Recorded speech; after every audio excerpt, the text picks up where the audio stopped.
Okay.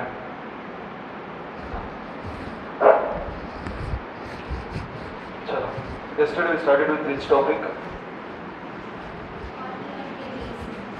Hmm? Quantitative easing. Okay, what is that?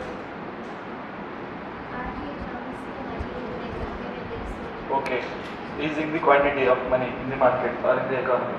Quantity means number of money, right? Next. Dual dilemma. Okay.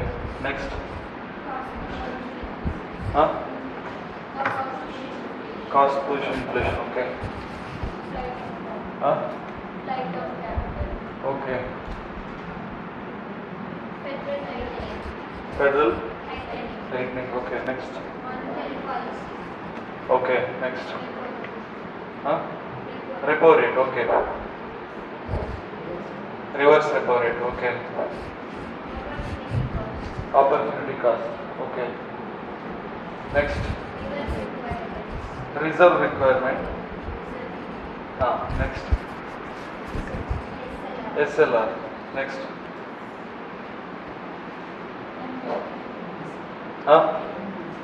What is it? Okay. MPC. Okay.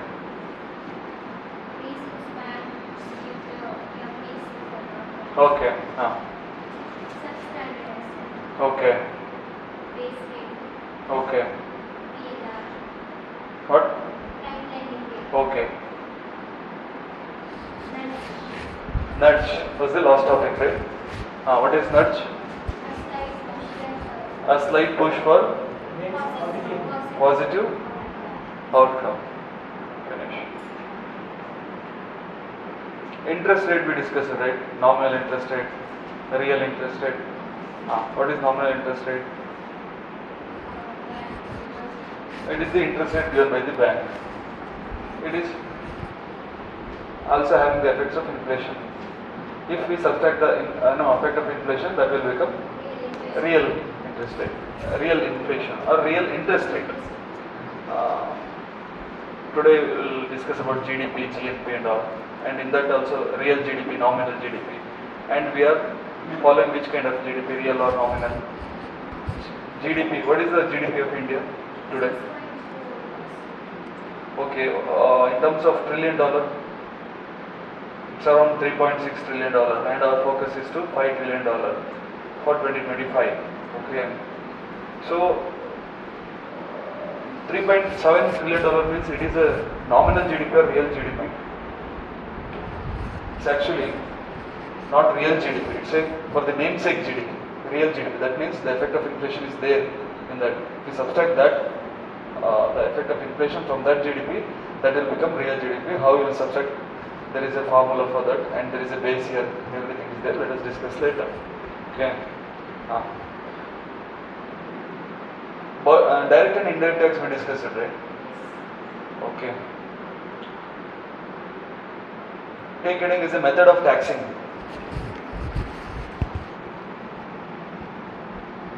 Method of taxing.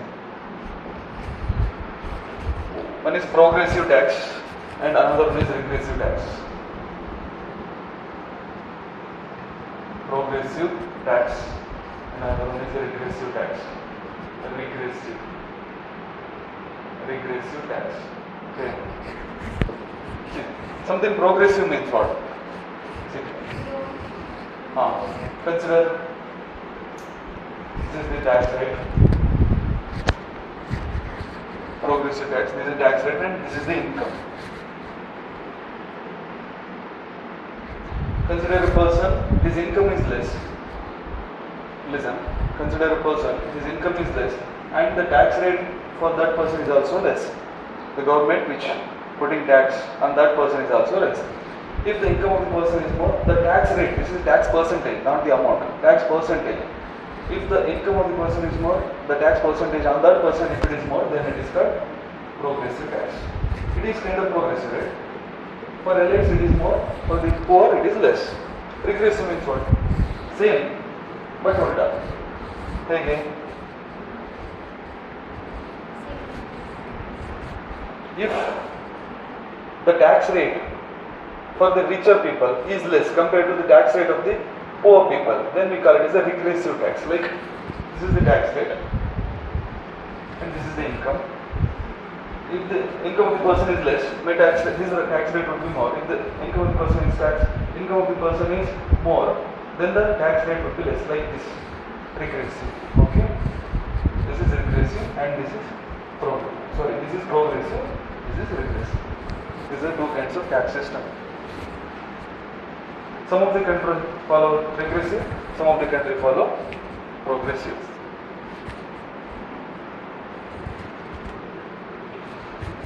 Regressive means higher amount of the tax which we put over the lower income people. Higher tax is levied, those income is less. Those income is less. That is regressive. Definition alla sumne beda, neevu naan dictate madalla, neeve barkodi. What is the definition of the regressive tax? Higher amount of the tax is levied on the one whose income is less. That is a regressive tax.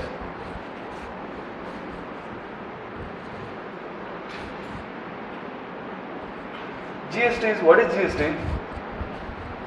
One nation, one tax, right?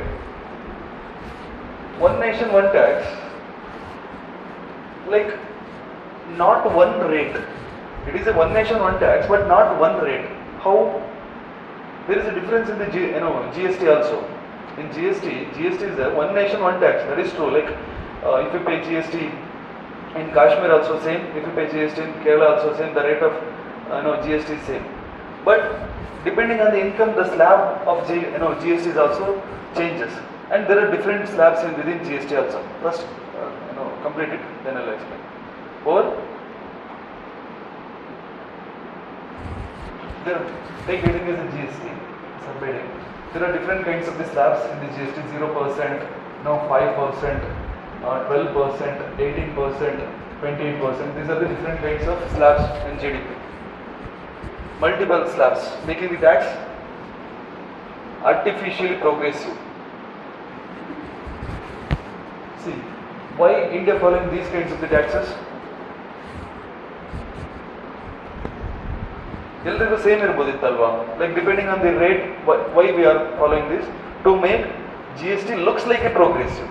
To make GST looks like a progressive, there are different slabs in the GST. How? See, if the person is so elite and he is an industrialist, he is holding a big company, his slab rate would be 28%. Okay, if the person is very poor, his slab is 0%, like that, or 5%. So it is kind of progressive. If my income is less, the tax rate is also less. If the income is more, so if the question arises, GST is which kind of tax? Progressive tax, not regressive. So India is following progressive tax. Okay, like this. Artificially progressive. So kind of making, looks like a progressive, right? Not exactly, but this slab is there to looks like a progressive, to make artificially looks like a progressive.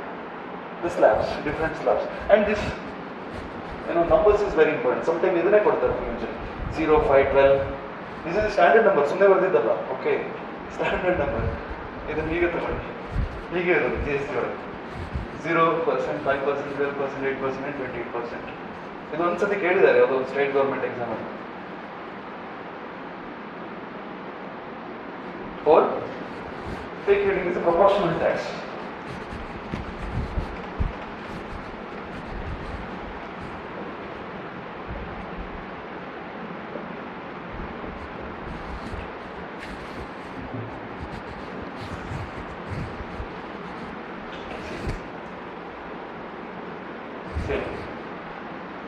See, whatever may be my income, but the tax rate would be same. That is proportional tax. Like consider 30% for specific sector.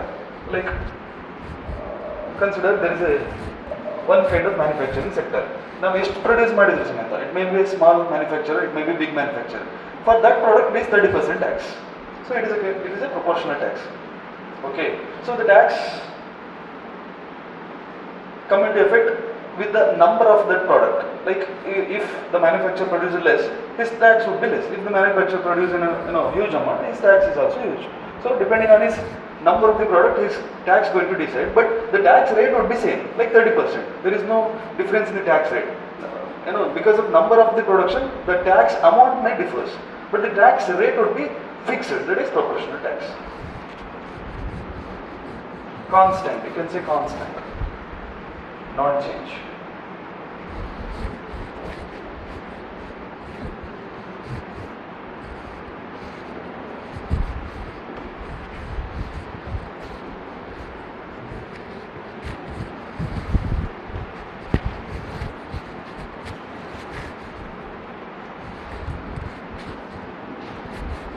Next heading is the degressive tax. Degressive is like this. It is proportional for some time. Tax rate. It is proportional. Like this, it is proportional, right? Proportional. After that, it will become. It is progressive for some time, not proportional. It is progressive for some time, then it will become proportional. It is progressive for some time, then it will become proportional. Right? This is degressive. See, proportional, like when my income is more, my tax rate is also more. So proportional. After that, it will become like this. After that means what? After some point, like there is a threshold point ಮಾಡಿರ್ತಾರೆ, ಆ point ಇಂದ next, ಆ cap ಇಂದ next ಇನ್ನೂ ಜಾಸ್ತಿ ಆಗ್ತಾ ಹೋದ್ರೆ ಆಮೇಲೆ ಕಾನ್ಸ್ಟೆಂಟ್ ಆಗುತ್ತೆ, ಮತ್ತೆ ರೈಸ್ ಆಗುತ್ತೆ. ಅದು ಯಾಕೆ ಆ ಥರ ಮಾಡ್ತಾರೆ? ಡಿಗ್ರೆಸಿವ್ taxes. Sometimes it is a kind of the benefits which is government is giving for that manufacturer. If the tax rate going to increase and increase, it is affecting the manufacturing sectors, right? So it is a kind of benefits which government is indirectly giving for that manufacturer.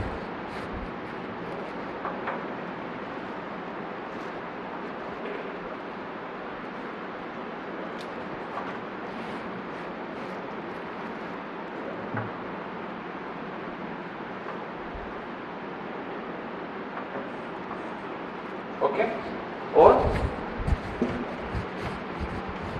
take heading is the tax buoyancy.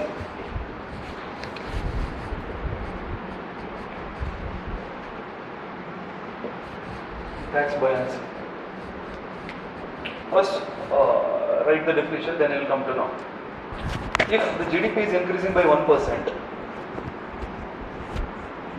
if the GDP is increasing by 1%, if the tax collection is increasing more than 1%, it's called tax buoyancy.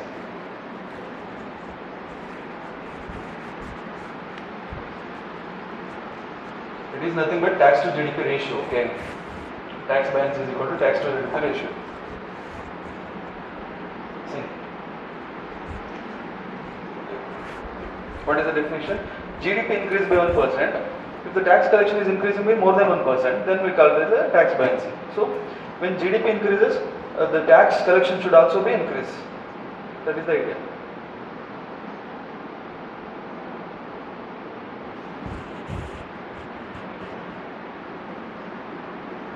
So, when there is a tax buoyancy, then only there is economic growth. They will not directly ask what is tax buoyancy, but they will connect. If there is a tax buoyancy in the economy, what happens to the economic growth? It may decrease, it may increase. These are the different options. It will increase economic growth. Why? The definition itself of the tax buoyancy is when the rate of, when the GDP increases, the tax also increases. This is the tax collection also increases. Okay? When tax collection increases, automatically economic growth, right? Because growth is not a qualitative term, it's a quantitative term. So the tax collection happens. Collection means that is also quantity, tax collection number, and the growth is also number. So economic growth happens. That's all. What is levy? These are good, not because of exam. Something levy. Tax hakidru. Levied. Levy means it is a impose, power to impose a tax. Power to impose a tax.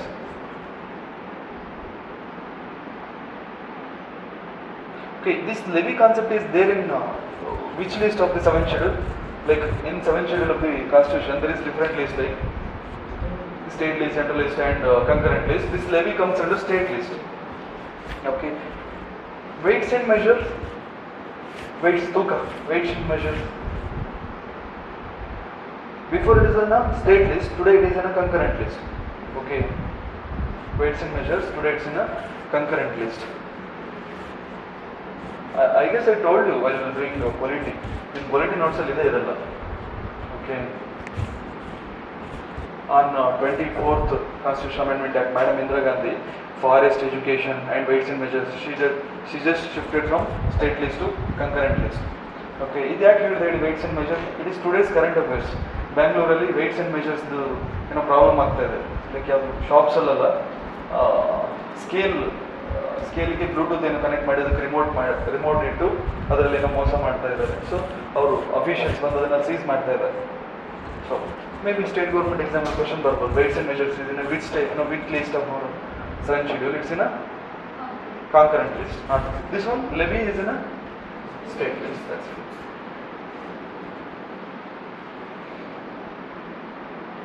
Like levy is in a state list, but GST is central, alva.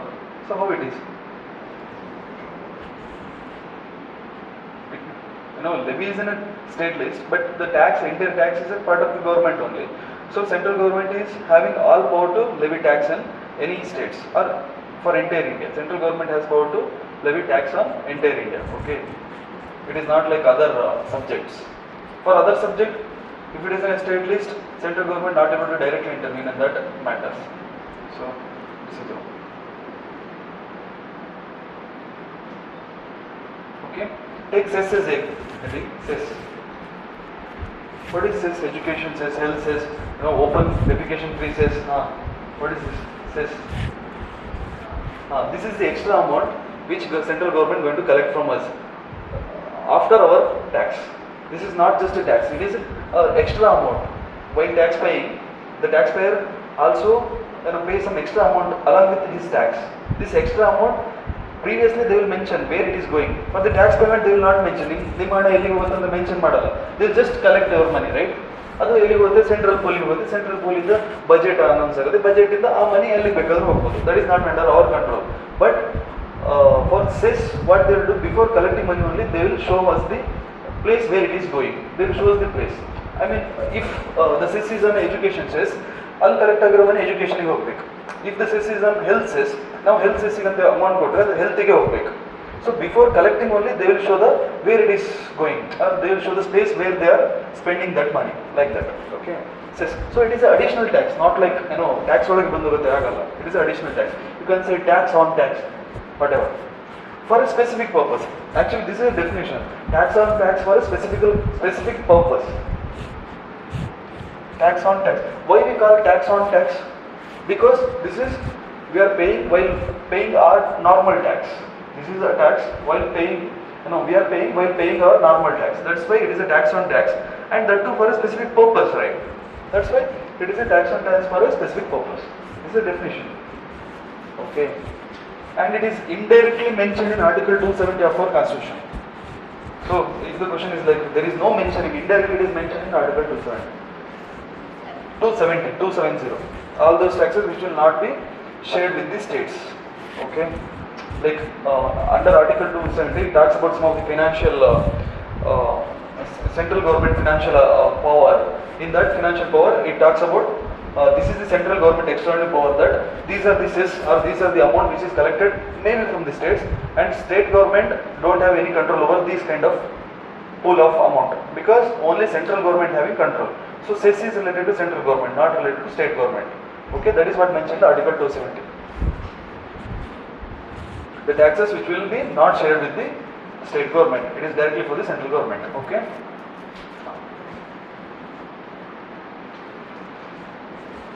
Okay, ಬೇರೆ ಯಾವ ಥರದ್ದಾದ್ರೂ ಇದೆಯಾ? Like central ಮಾತ್ರ use ಮಾಡುತ್ತೆ, state government use ಮಾಡೋ power ಇಲ್ಲ.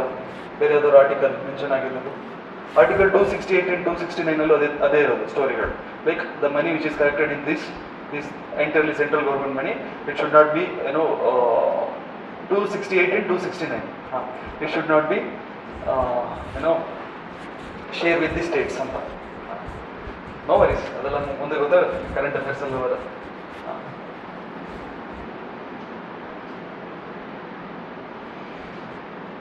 Normally, if the tax is collected from the central, collected by any government, it will go to Consolidated Fund of India, right? It will definitely go to Consolidated Fund of India, but this cess is not go to Consolidated Fund of India, okay? Because that is the separate account only, because that is collected for specific purpose, right? If it goes to Consolidated Fund of India, that will not remain as a separate thing, separate entity. That will mix with every other entity, right? To make it separate, it will not directly go to Consolidated Fund of India. This specific information because sometimes this question are posed.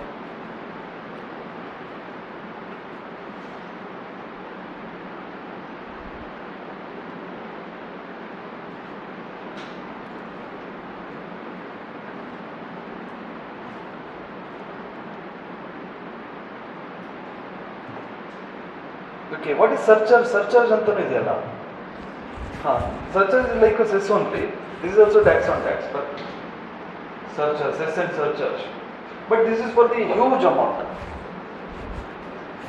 Tax on tax reduce the disparity between the rich and poor.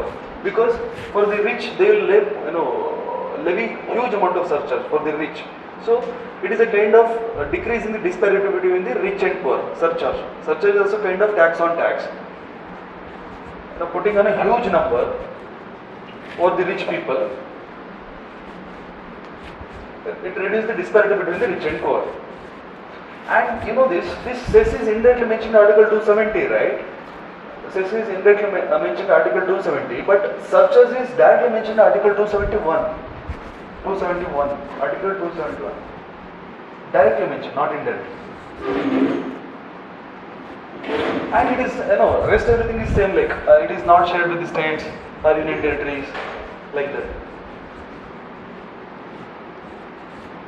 And there is a specific percentage of this, like it may change in the rest of the government. Today it is around, I don't know the exact number. So there is a percentage, like there is a specific percentage for the surcharge, not like this is. Cess is depending on our income, like what the tax we are going to pay. Surcharge is like there is a specific percentage of surcharge, okay? And the surcharge is normally higher, very high. That's why we call it as it is a kind of reducing the disparity between the rich and poor. How we can reduce the disparity between rich and poor? By collecting more money from the rich, okay? So we can use that money for the welfare of the poor. That's it. That's all. Okay. See this one, like when GST came into picture, so many non-BJP ruling government states, they are not happy with the GST. Or Modi ji talking about one nation, one election, or one nation, one ration card. What is this? Like, is this good or not bad? One nation, one election, one nation, one ration card. One nation, one election, we discussed, right? The political motive behind that, everything we discussed. One nation, one ration card, or one nation, one tax.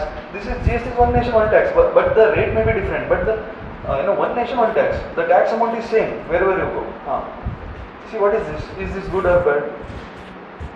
Good. Again, it is a debate. Like there is no conclusion for these kind of questions. If the question arises, you should not able to say like yes it is good or yes it is bad. Give the positive points and negative points and conclude. Enough. Like you should not come to any conclusion, good or bad.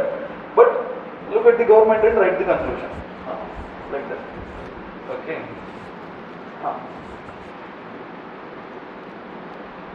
Take tax avoidance as heading. Tax avoid.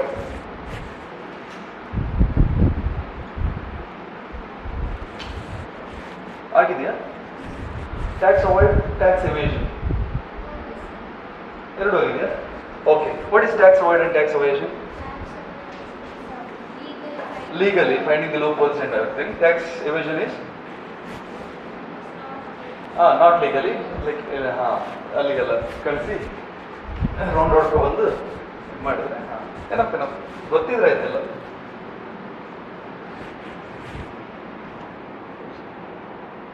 Capital gain tax ಅದೆಲ್ಲ ಆಗಿದೆ ಅಲ್ವಾ? ಹಾಗಾದ್ರೆ ಇದಾಗಿದ್ರೆ ಅದು ಆಗಿರುತ್ತೆ. ನಮ್ಮ ಡಿಗ್ರಿವರೆಗೂ economy ಮಾಡ್ತಾ ಇರೋದು, so ಅಲ್ಲಿ ಹೇಳಿದ್ದೆ ಇಲ್ಲಿ ಹೇಳಿದ್ದೆಲ್ಲ ಕನ್ಫ್ಯೂಸ್ ಆಗಿದೆ. ನಿನ್ನೆದೆಲ್ಲ ನೆನಪಿದೆಯಾ? ಲೈಕ್ ಏನಾದರೂ ಡೌಟ್ಸ್ ಇದ್ರೆ ಕೇಳಿ. Capital tax is paid by seller or buyer? Capital gain tax. Seller, right? Seller. ನಾ ಎಕ್ಸಾಂಪಲ್ ಕೊಟ್ಟಿದ್ದೆ, beautiful example. 10 crore property 5 crore ಮಾರಿದ್ದೀನಿ ಅಂತ ರೆಕಾರ್ಡ್ ತೋರಿಸ್ತಾನೆ, 5 crore ಮಾತ್ರ ಟ್ಯಾಕ್ಸ್. ಸೊ ಯಾರು ತೋರಿಸೋದು? ಸೆಲ್ಲರ್. ನಾನು ಮಾರಿದ್ದೀನಿ ಮೀನ್ಸ್ ಸೆಲ್ಲರ್, ರೈಟ್? ಇನ್ನೇನೋ ಈ ಕೆಲವೊಂದಿಷ್ಟು ಟ್ಯಾಕ್ಸ್ಗಳು GST ಬಂದ್ಮೇಲೆ ಎಲ್ಲ ಡೈಲ್ಯೂಟ್ ಆಗಿ ಅದು GST ಅಂಡರ್ಗೆ ಬಂದಿದೆ. ಓಕೆ, ಅದರ್ವೈಸ್ ನಾವು ತುಂಬ ಟ್ಯಾಕ್ಸ್ ಕಲಿಬೇಕಿತ್ತು, ಅದೆಲ್ಲ ಬೇಡ ಈಗ, ಬಿಕಾಸ್ GST ಇದೆ, current affairs.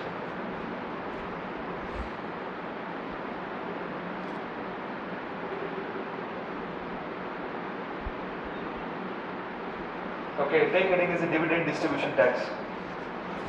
Dividend means what? Dividend distribution tax. Subheading, chick barkori. Clearly said. Dividend distribution tax. Dividend. The company share. Dividend distribution tax. Dividend means share.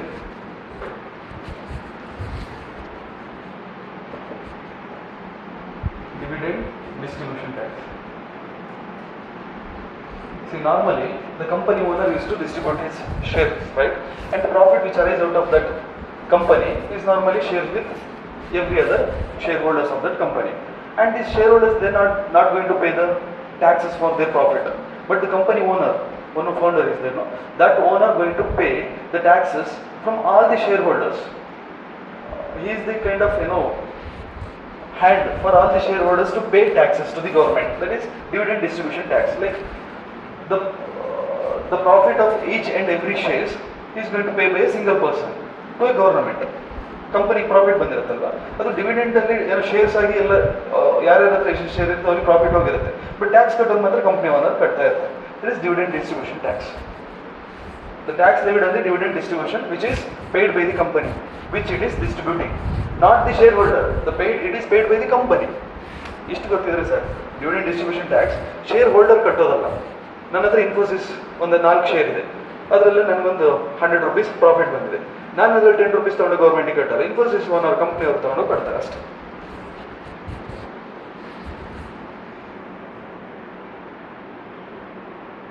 And ಅದನ್ನೆಲ್ಲ introduce ಮಾಡಿದ್ದೆ ನಾನು tax avoidance ಮಾತಾಡುವಾಗ, general anti avoidance.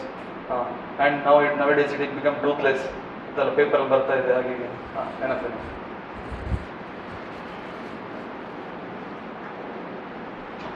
Then debentures, ಅದೆಲ್ಲ ಮತ್ತೆ ನೋಡೋಣ. While doing banking, I'll come to that. Debentures, very important topics.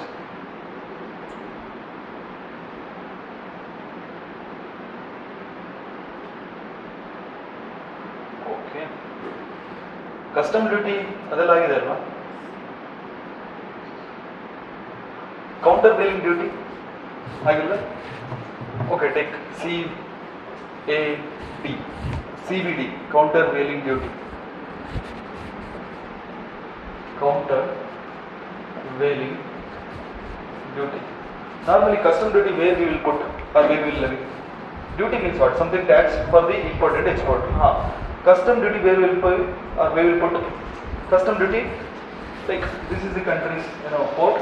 ಇಲ್ಲಿಂದ foreign country, this is the foreign country, ಇಲ್ಲಿಂದ ಬರ್ತಾ ಇದೆ, ಇಲ್ಲಿ ಪುಟ್ ಮಾಡ್ತೀವಲ್ಲ, ಇಲ್ಲಿ ಹಾಕ್ತೀವಿ. This is the custom duty.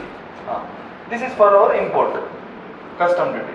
Normally, like we are importing something from the China. Consider we are importing something from the China, and we feels like the China government gives some subsidy for that product. Because of that thing, that product become very cheaper in front of the domestic product.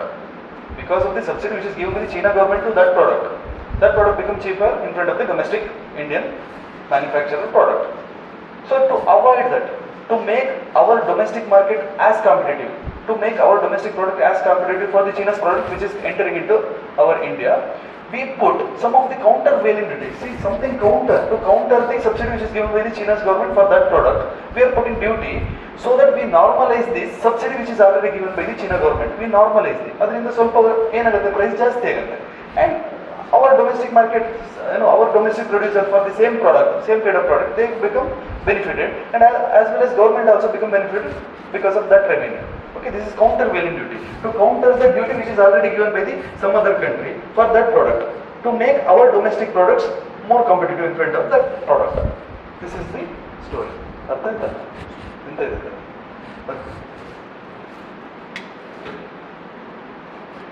ಇವತ್ತು ಸ್ವಲ್ಪ speed ಹೋಗ್ತೀನಿ, okay? ಇಲ್ಲಿದ್ರೆ ಮುಗಿಯಲ್ಲ. I want to complete everything. ಅರ್ಧಂಬರ್ಧ ಮುಗಿಸಿ, I don't like it.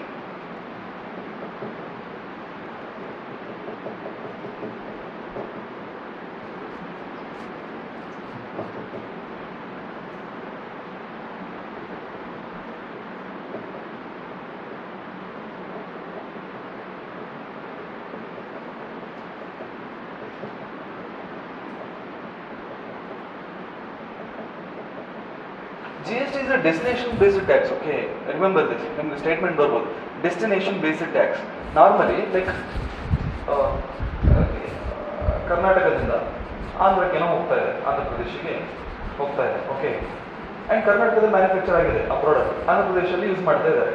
But ನಾವು ಇಲ್ಲಿ use ಮಾಡ್ತಿದೀವಲ್ವ, ಇಲ್ಲಿ ಆಂಧ್ರ ಪ್ರದೇಶ ಗೌರ್ಮೆಂಟಲ್ಲಿ ನಾವು GST ಕಟ್ತೀವಿ, ಕರ್ನಾಟಕ ಗೌರ್ಮೆಂಟ್ ಅಲ್ಲ. Destination based. Here it is a manufacturer, but destiny here, right? So GST is destination, based tax. Hi.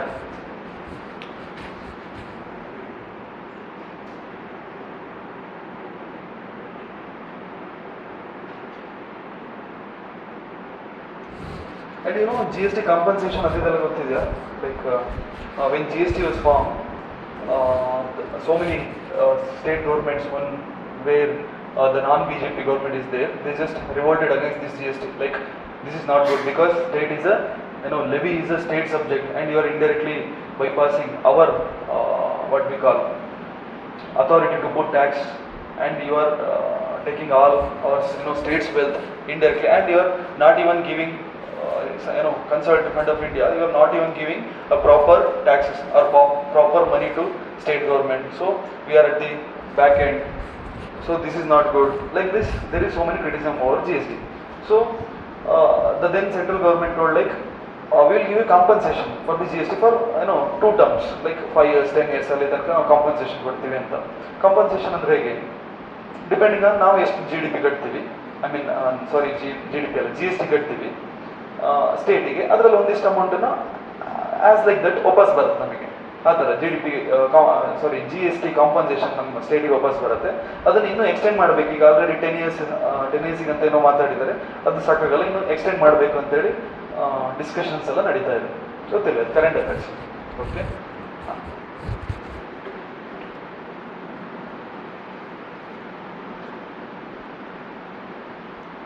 anti-dumping duty, predatory pricing, everything done, right?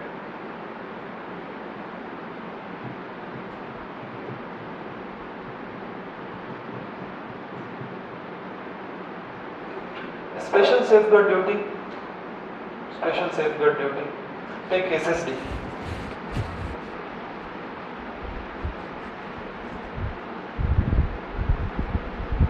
See, special safeguard, to safeguard what? What to safeguard?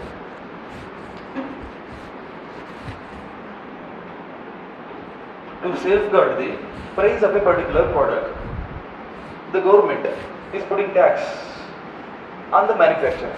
How are they restricting the number of manufacturing?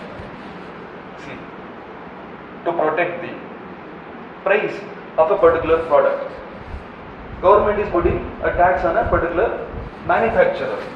Hege, like I want to protect the price of this pen, 10 rupees ಹಾಗೆ ಇರಬೇಕು, inflation effect ಆಗೋದು. I mean ಇದು because of demand pull, inflation ಅಲ್ಲ, ಇದಕ್ಕೆ consider ಇದು 20 rupees ಇದೆ ಅಂತ ಅನ್ಕೊಳ್ಳಿ. ತುಂಬ ಜನ ಪ್ರೊಡಕ್ಷನ್ ಮಾಡ್ತಾ ಇದ್ದಾರೆ ಪೆನ್ನನ್ನು, ನಂಬರ್ ಜಾಸ್ತಿ ಆಗುತ್ತೆ, ಸೊ ಇಟ್ ಬಿಕಮ್ ಚೀಪ್ ಅಲ್ವಾ, ತುಂಬ ಜನ ಪ್ರೊಡಕ್ಷನ್ ಮಾಡ್ತಾ ಇದ್ದಾರೆ. ಆ್ಯಸ್ ಎ ಗೌರ್ಮೆಂಟ್ ನನಗೆ ಇದು ವ್ಯಾಲ್ಯೂ ಕಮ್ಮಿ ಆಗೋಕ್ಕೆ ಇಷ್ಟ ಇಲ್ಲ, ಇದ್ರ ವ್ಯಾಲ್ಯೂ 20 ರೂಪೀಸೇ ಇರಬೇಕು, ಕಮ್ಮಿ ಆಗೋಕ್ಕೆ ಇಷ್ಟ ಇಲ್ಲ. ಲೈಕ್ ತುಂಬ ಜನ ಪ್ರೊಡಕ್ಷನ್ ಆದಾಗ ಕಾಂಪಿಟೇಷನ್ ಜಾಸ್ತಿ ಆಗುತ್ತೆ, 15 ರೂಪೀಸ್ ಆಗುತ್ತೆ. I don't want to do that. So ನಾನೇನು ಮಾಡ್ತೀನಿ, I will put more excise duty on the particular manufacturer. ಈ ಪೆನ್ ಮಾಡ್ತಿರೋರಿಗೆ ಎಕ್ಸೈಸ್ ಡ್ಯೂಟಿ ಮೋರ್ ಹಾಕ್ತೀನಿ. So it is indirectly affecting the manufacturing number, right? So ಜಾಸ್ತಿ ನಾನು collect ಮಾಡ್ತೀನಿ ಅಂತ ಹೇಳಿದ್ರೆ ಅವ್ರು ಜಾಸ್ತಿ ಪ್ರೊಡಕ್ಷನ್ ಮಾಡಲ್ಲ, ಜಾಸ್ತಿ ನಾನು ಜಾಸ್ತಿ ಅವ್ರ ಹತ್ರ ಟ್ಯಾಕ್ಸ್ ಕಲೆಕ್ಟ್ ಮಾಡ್ತೀನಿ ಅಂದರೆ they are not motivated to produce more, so that I am restricting the number of products. So that value of this product, what happens? They remain same or going to increase, right? Are not going to decrease. This is the thing. Special safeguard duty means I am safeguarding the value of the particular product just by restricting the manufacturer. In terms of like putting more duty or putting more tax like that. ನಾನು ಈಗ example ಕೊಟ್ಟನಲ್ವಾ, ಈ example ಅಲ್ಲ ಇದೆ actually. Okay, ಈ example government always try to make the consumption products to there should be competition in the consumption production manufacturer. Consumption products ಏನಲ್ಲ ಇದೆ ಅದರದ್ದು, this is a consumption product because we are consuming here. Consumption product ಏನಿರುತ್ತೆ ಅದರಲ್ಲಿ competition ತರಲಿಕ್ಕೆ government try ಮಾಡ್ತಾರೆ. But ಕೆಲವೊಂದಿಷ್ಟು sector ಇರುತ್ತೆ ಅದರ ಪ್ರಾಡಕ್ಟ್ ವ್ಯಾಲ್ಯೂ ಮೇಂಟೈನ್ ಮಾಡಬೇಕಾಗಿರುತ್ತೆ ಗೌರ್ಮೆಂಟ್. ಆ ಸೆಕ್ಟರ್ಲಿ ಈ ಐಡಿಯಾ ಯೂಸ್ ಮಾಡ್ತಾರೆ.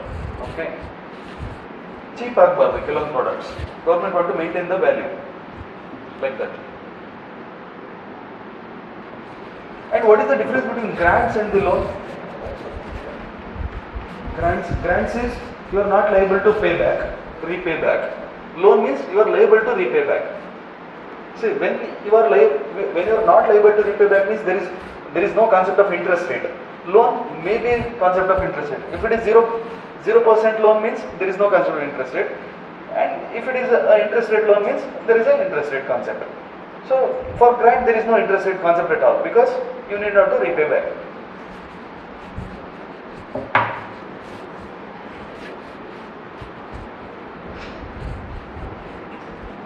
My statement is like this: grants is a non-tax revenue receipts of the government.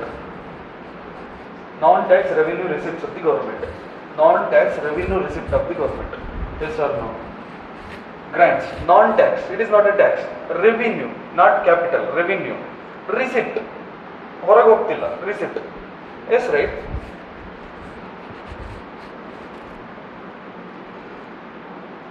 See, every government wants to make its assets more and liability less. This is the ultimate aim of any kind of government.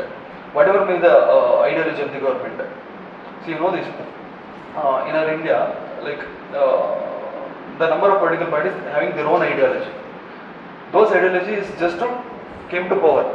When they came to power, their ideologies differs. Like ಕೆಲವೊಂದು political ಪಾರ್ಟಿಯಲ್ಲಿ free ಬೀಸ್ ಕೊಡೋದು ideology ಎಲ್ಲ ಇದೆ, ಅಥವಾ ಅವ್ರದ್ದು ಏನೇ ಥರದ ideology ಇರ್ಬೋದು. That ideology may not matches with the country stability. Like physical ಐಡಿಯಾಲಜಿನೇ ಬೇರೆ ಇರುತ್ತೆ, ರಿಯಲ್ ಫಿನಾನ್ಸ್ ಐಡಿಯಾಲಜಿನೇ ಬೇರೆ ಇರುತ್ತೆ, ಅಥವಾ ದ ಕಾನ್ಸೆಪ್ಟ್ ಆಫ್ ಫಿನಾನ್ಸೇ ಬೇರೆ ಇರುತ್ತೆ. ಅವ್ರ political party ideology may not match. ಅವ್ರು ಪವರಿಗೆ ಬರೋ ತನಕ ಮಾತ್ರ ಅದೆಲ್ಲ ಐಡಿಯಾಲಜಿ ಇರುತ್ತೆ. When they came to power, the economically ಅವ್ರು ಬಜೆಟ್ ಮಾಡ್ತಾ ಬಜೆಟ್ ಐಡಿಯಾಲಜಿ ಪ್ರಕಾರನೇ ಹೋಗ್ತಾರೆ, ಅಥವಾ ಫಿನಾನ್ಷಿಯಲ್ ಐಡಿಯಾಲಜಿ ಪ್ರಕಾರನೇ ಹೋಗ್ತಾರೆ. And what is the ultimate goal of any kind of government? To make asset more, liability less. ಇದೊಂದು ಗೊತ್ತಿಲ್ಲ, ಎಸ್ ಎಲ್ಲ ಬರೀತಾರೆ, ಸ್ವಲ್ಪ ಹೆಲ್ಪ್ ಆಗುತ್ತೆ ಈ ಥರ ಥಾಟ್ಸ್ ಇದ್ರೆ.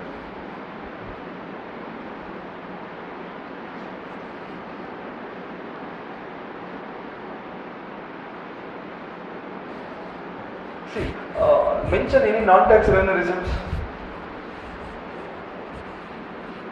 Like list out some of the non-tax revenue. Prelims alla kelbodu non-tax revenue receipt. Take a side heading non-tax revenue receipts. One ಹೇಳಿದೆ ನಾನು, ಯಾವ್ದು ಹೇಳಿ? Grants. Grants is a non-tax revenue receipt ಅಂತ ಹೇಳಿದೆ. Non-tax revenue receipts. ಇನ್ನೊಂದೆರಡು ಹೇಳಿ. Grants I told you already. Non-tax, it is not a tax. Then also revenue. Revenue means money is coming to the government. Remittances, exactly. Next. Fines and fees is it a tax? ನಾನು traffic violation ಮಾಡ್ತೀನಿ, ನನ್ನ ಮೇಲೆ fine ಹಾಕ್ತಾರೆ. This is not a tax. It is a different other than tax only. So it is a non-tax revenue for the government. Fines, fees. Okay. And consider public sector enterprises, PSE or PSU units. The profit which arises out of that PSU is not a tax. Then also it is a revenue for the government. That is a non-tax revenue. The profit which is arises out of the PSUs. PSU means what? Government-owned companies. You know this Mysore Sandal Soap, government-owned company. The profit which is profit baralla, because our hero is in a jail. Like ಹಾಗೆ profit ಅದರಲ್ಲಿ ಬಂದರೆ ಅದು non tax revenue. Karnataka current affairs. ನೋಡ್ತಿರ್ತೀರಾ news ಎಲ್ಲ ನೀವು, ಏನಾಗ್ತಾ ಇದೆ ಸ್ಟೇಟಲ್ಲಿ ಎಲ್ಲ? Who is our MD or ಅಧ್ಯಕ್ಷರು ಯಾವುದಕ್ಕೆ? Karnataka soap and detergent manufacturing industry, KSD, ಏನೋ ಕರ್ನಾಟಕ ಸೋಪ್ ಆ್ಯಂಡ್ KSDI ಅಧ್ಯಕ್ಷರಾರಿಗೆ ಮಿಸ್ಟರ್ ಮಾಡಲ್ಲ, ಸಮಥಿಂಗ್ ಮಾಡಲ್ಲಪ್ಪ. ವಾಟ್ ಮಾಡಲ್ಲಪ್ಪ? This son KS officer. The great. Okay. Next, the gift received is also non-tax. The gift received, kind of grants only. The gift, if the question, option gift adre adan bit barvagilla. Okay. And some of the social services, there is also yaradru social service anta dod kotru adu ashte. And dividend received is also non-tax. Government ಯಾವುದೋ ಒಂದು ಕಡೆ share ಹಾಕಿರುತ್ತೆ, ಅಲ್ಲಿಂದ dividend ಬರುತ್ತೆ. That is also non tax revenue for the government, like this. C, the loan received by the government, consider this is statement. The liability of the government what happens? Increases. Interest payment, so liability interest paid, liability not going to change because we are not repaying the loan, interest, so we are managing. ಇದು ಗೊತ್ತಿರಬೇಕು. Okay, interest pay ಮಾಡಿದ್ರೆ ನಮ್ಮ liability ಕಮ್ಮಿ ಆಗಲ್ಲ. ನಾವು ಎಷ್ಟು ಸಾಲ ಕೊಡಬೇಕಿತ್ತು ಅಷ್ಟು ಕೊಡಲೇಬೇಕು. ಇಂಟ್ರೆಸ್ಟ್ ಕಟ್ಟಿದೀವಿ ಅಷ್ಟೇ, ಮ್ಯಾನೇಜ್ ಮಾಡ್ತಾ ಇದೀವಿ. ಮುಂದಿನ ವರ್ಷ ಕೊಡ್ತೀನಿ ಅಂತ ಮ್ಯಾನೇಜ್ ಮಾಡ್ತಾ ಇದೀವಿ. ಸೊ ಲಯಬಿಲಿಟಿ ಏನು ಕಮ್ಮಿ ಆಗಿಲ್ಲ, ಜಾಸ್ತಿನೂ ಆಗಿಲ್ಲ. ಓಕೆ, ಹಾಗೆ ಲೋನ್ ಲೋನ್ ರಿಕವರ್ಡ್, ಲೋನ್ ವಾಪಸ್ ಕೊಟ್ಬಿಟ್ವಿ, ದೆನ್ ಲಯಬಿಲಿಟಿ ಡಿಕ್ರೀಸ್ ಆಗುತ್ತೆ. Okay, disinvestment, we did disinvestment. What happens to our asset? Government did disinvestment. Disinvestment means indigo ಮಾರದಲ್ಲ, ಮಾರ್ಬಿಡೋದು. Asset decreases, right. And we invested in capital goods. Asset increase, like ಹೊಸ bus ತಗೊಳ್ತಿದ್ದೀವಿ, use ಮಾಡ್ತೀವಿ, asset increases, like that. Okay.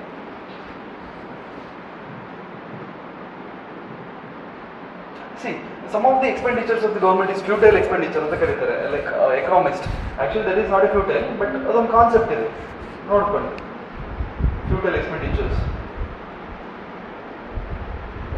Futile means what? Something futile, waste. Exactly. So the expenditure we use to control law and order, futile expenditure ಅಂತ.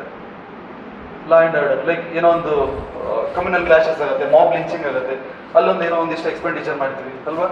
ಏನೋ ಇದು ತರ್ತೀವಿ, fire, what we call water fires ಎಲ್ಲ ತರ್ತೀವಿ, smoke guns ತರ್ತೀವಿ, ಅಲ್ಲಿ crowd management ಮಾಡಲಿಕ್ಕೆ. ಅದೆಲ್ಲ ಫ್ಯೂಟೈಲ್ ಎಕ್ಸ್ಪೆಂಡಿಚರ್ ಅಂತ. ಲಾ ಅಂಡ್ ಆರ್ಡರ್ ಸರಿ ಇದ್ದಿದ್ರೆ ಅದೆಲ್ಲ ಎಕ್ಸ್ಪೆಂಡಿಚರ್ ಆಗ್ತಿರ್ಲಿಲ್ಲ, ಫ್ಯೂಟೈಲ್ ಎಕ್ಸ್ಪೆಂಡಿಚರ್. ಸುಮ್ಮನೆ some of the economists can connect subsidy also for the futile expenditure and freebies also for the futile expenditure. These are futile ಅಂತ ಅದಕ್ಕೆ ಬರ್ಕೊಳ್ಳೋದು ಕನೆಕ್ಟ್ ಮಾಡಿ. And sometimes grants given for some specific company or specific NGO, ಅದು futile ಆಯ್ತು, waste ಆಯ್ತು ಅಂತ ಹೇಳ್ತಾರೆ, like that. It is depending on the politics.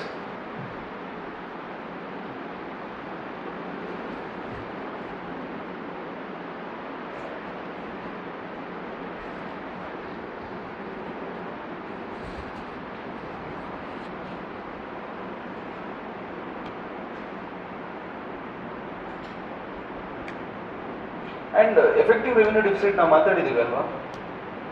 Effective revenue deficits, the grant which is received by the, centre ಇಂದ ಬಂದಿರುತ್ತೆ, ಇಲ್ಲೇನೋ ಮಾಡಿ ಅಂತ, ಸ್ಟೇಟ್ನವ್ರು ಇನ್ನೊಂದು ಏನೋ ಮಾಡ್ತಾರೆ. ಐ ಗೆಸ್ ಪೊಲಿಟಿ ಮಾತಾಡಿದ್ದೀನಿ ನಾನು, ಏನೋ ಜಾಸ್ತಿ ಬೇಡ. What is effective revenue deficit? Revenue deficit minus the grants received by the central government from state for the capital purpose. ಇದನ್ನೆಲ್ಲ ಬರ್ಸಿದ್ದೀನಿ ನಾನು ನಿಮ್ಮ ಪೊಲಿಟಿಯಲ್ಲೋ ಅಥವಾ ಇನಿಷಿಯಲ್ ಎಕನಾಮಿಕ್ ಕ್ಲಾಸಲ್ಲೂ ಇದೆ. Okay okay, now tell me, like I'll tell you some of the expenditure. Is it what kind of expenditure anta nange helbeku ನೀವು? Interest free loan, capital expenditure, revenue expenditure. Interest ತಗೊಳ್ಳೋದಿಲ್ಲ, loan ಕೊಡ್ತಾ ಇದ್ದೀನಿ. Capital expenditure, loan means what? It affects something, our liability, it affects something of my asset. ಮೊನ್ನೆ ಇಲ್ಲಿ ಬರ್ಸಿ capital means asset ಮತ್ತು liability ಹೀಗೆ ಹೀಗೆ ನೆನಪಿದೆ ಅಲ್ವಾ. ಲೋನ್ ಕೊಟ್ಟೆ ಅಂದಾಗ ಬಿಗೆ ಗೌರ್ಮೆಂಟ್ ನಾನು ಲೋನ್ ಕೊಟ್ಟೆ, ಏನಾಯಿತು, ನನ್ನ ನನ್ನ loan is always asset, loan asset, ನನ್ನ ಹತ್ರ ದುಡ್ಡಿಟ್ಟಿರೋದು ದಟ್ ಈಸ್ ಮೈ ಲೈಬಿಲಿಟಿ ಅಲ್ವಾ. Loan which I given like bank ಹಾಗೆ ಅಲ್ವಾ. ಸೊ ಲೋನ್ ಕೊಟ್ಟಿದ್ದೀನಿ, maybe interest free loan, but ಏನಾಯಿತು, it is a capital expenditure ನಂದು ಅಲ್ವಾ. Next interest paid by the central government. Interest paid by the central government. Central government ಎಲ್ಲ ಒಂದು ಕಡೆ ಸಾಲ ತಗೊಂಡಿರ್ತಾರೆ, ಅದಕ್ಕೆ ಇಂಟ್ರೆಸ್ಟ್ ಕೊಡ್ತಾರೆ. How interest, this is not a loan. Interest okay, ನಾವು ಇಂಟ್ರೆಸ್ಟ್ ಕೊಟ್ಟಿದ್ದು ನಮಗೆ ವಾಪಸ್ ಕೊಡ್ತಾರೆ ಅವರು, ಅಥವಾ ಇಂಟ್ರೆಸ್ಟ್ ಕೊಟ್ಟಿದ್ದರಿಂದ ನಮ್ಗೆ ಲೈಬಿಲಿಟಿ ಏನಾದರೂ ಕಮ್ಮಿ ಆಯ್ತಾ? Then revenue expenditure. Disinvestment, again we discuss it. Disinvestment, capital, receipts or expenditure. ಈಗ ನಾನು ಮಾರ್ಬಿಟ್ಟೆ ಯಾರಿಗೆ, ಟಾಟಾಗೆ. ಟಾಟಾದವ್ರು ನನಗೆ ದುಡ್ಡು ಕೊಡ್ತಾರ, ನನ್ನ ಹತ್ರನೇ ದುಡ್ಡು ಇಸ್ಕೊಂಡು ಹೋಗ್ತಾರ? ಕೊಡ್ತಾರೆ, means that is a receipt. Capital receipt. ಯಾಕೆ capital receipt? Money the government spend for the defence expenditure,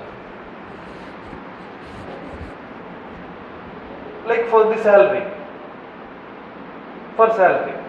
for soldiers. Revenue expenditure, like for the missiles, Russian in the ತರಿಸಿದ್ರಲ್ಲ jets, fighter jets, that is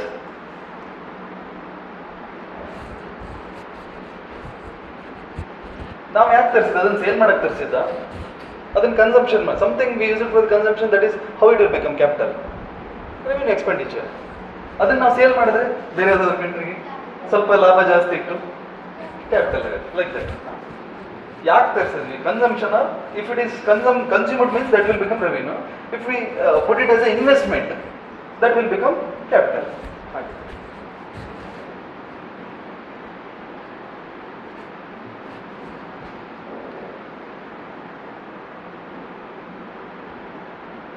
okay, ಇದೆಲ್ಲ discuss ಮಾಡಿದ್ವಿ ನಾವು, ಜಾಸ್ತಿ discuss ಮಾಡಬಾರ್ದೇನೋ.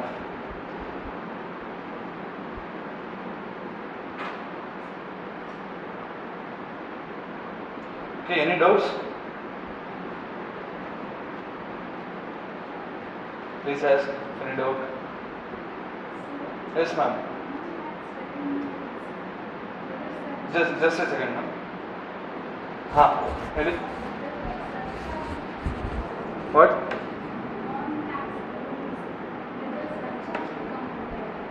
Non-tax revenue.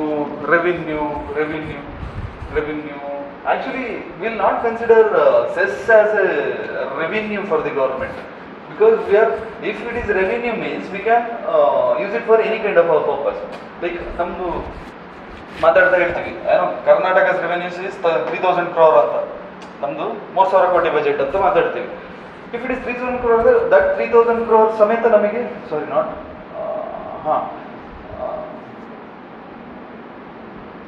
Not 3000 crore, 3 lakh crore. Okay, 3 lakh crore, 3 lakh ಕೋಟಿ. Karnataka budget 3 lakh ಕೋಟಿ around. Okay, 3 lakhs crore ಅಂತ ಹೇಳಿದಾಗ 3 lakhs crore ಕೂಡ ನಮಗೆ ಎಕ್ಸ್ಪೆಂಡಿಚರ್ ಮಾಡಕ್ಕೆ ಸಿಗುತ್ತೆ. ಸೆಸ್ ಅಂತ ಹೇಳಿದಾಗ ಪರ್ಟಿಕ್ಯುಲರ್ ಯಾವ್ದು ಕಲೆಕ್ಟ್ ಮಾಡಿರ್ತೀವಿ ಏನು ಆ ಕ್ಷೇತ್ರಕ್ಕೆ ಮಾತ್ರ, I mean for that specific purpose. Like education ಅಂತ ಹೇಳಿದ್ರೆ ಎಜುಕೇಷನ್ ಡಿಪಾರ್ಟ್ಮೆಂಟಿಗೆ ಮಾತ್ರ, ಹೆಲ್ತ್ ಅಂತ ಹೇಳಿದ್ರೆ ಹೆಲ್ತ್ ಡಿಪಾರ್ಟ್ಮೆಂಟಿಗೆ ಮಾತ್ರ. So if the question arises, we can say it is not a revenue, direct question mandre. Otherwise it is something income for the government only, but not as a revenue. It is income for the government only, but not as a revenue. Okay, fine. Yes. Define unemployment. In ಸ್ವಲ್ಪ essay related, economy related essay ತುಂಬಾ ಬರುತ್ತೆ, ಅದ್ರ ಬಗ್ಗೆ ಎಲ್ಲ ಸ್ವಲ್ಪ ಮಾತಾಡೋಣ. Define unemployment. What is that? Okay, take heading as unemployment. That is one kind of unemployment. Okay, define. Okay, ಅದೇ correct ಹೇಳಿ. Take reading is unemployment. What is unemployment first of all? Job illa.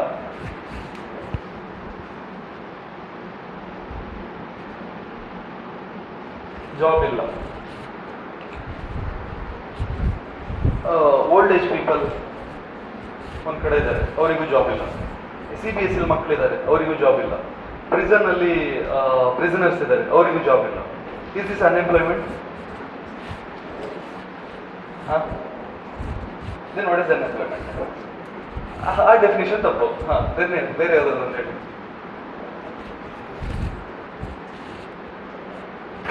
The person who are willing to work and that is unemployment. Normally 15 to 59 ಅಂತ ಹೇಳ್ತೀವಿ. This is the, what is this age? The person who is in a age group of 15 to 59 and he is willing to work and he is not getting any work. That is called unemployment. And you know, labor force, workforce, which is wider concept. Labor force is wider concept. Workforce is smaller concept. Labor force. What is workforce? See, the person is working or workforce, and labor force is the person is in a working age as well as working.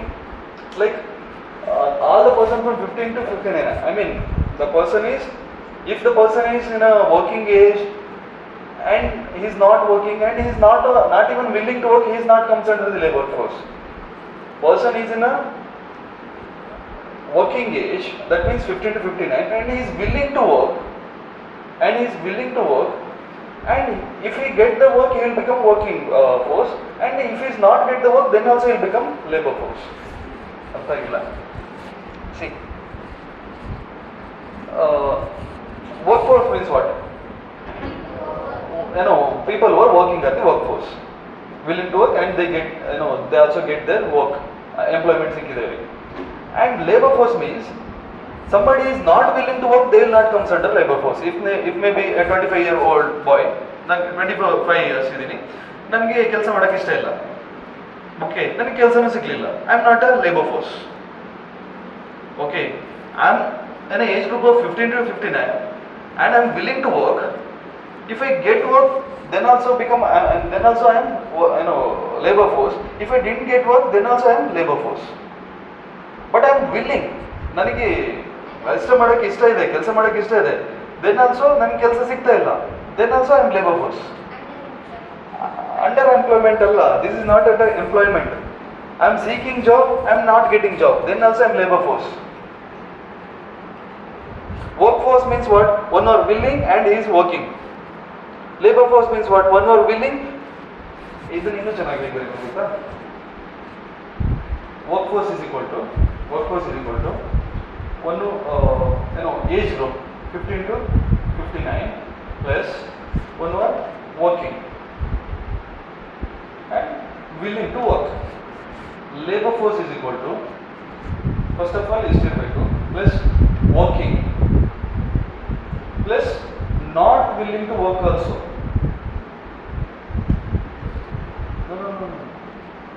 Willing to work but not get work also. This is the real definition. If a person is in a 15 to 59, if he is not willing to work means he is not comes under labor force. ನನಗೆ 25 ವರ್ಷ, ನನಗೆ ಕೆಲಸ ಮಾಡೋಕ್ಕೆ ಇಷ್ಟ ಇಲ್ಲ, I am not a labour force of this country. Okay, so what is actually employment or what is actually unemployment? Define unemployment using this labor force and workforce.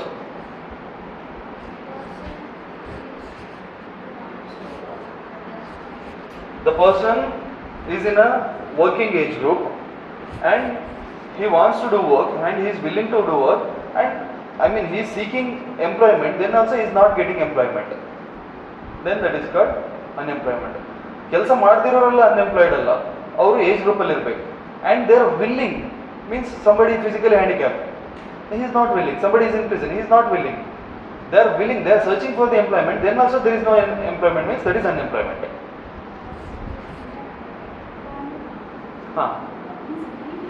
He is willing to work,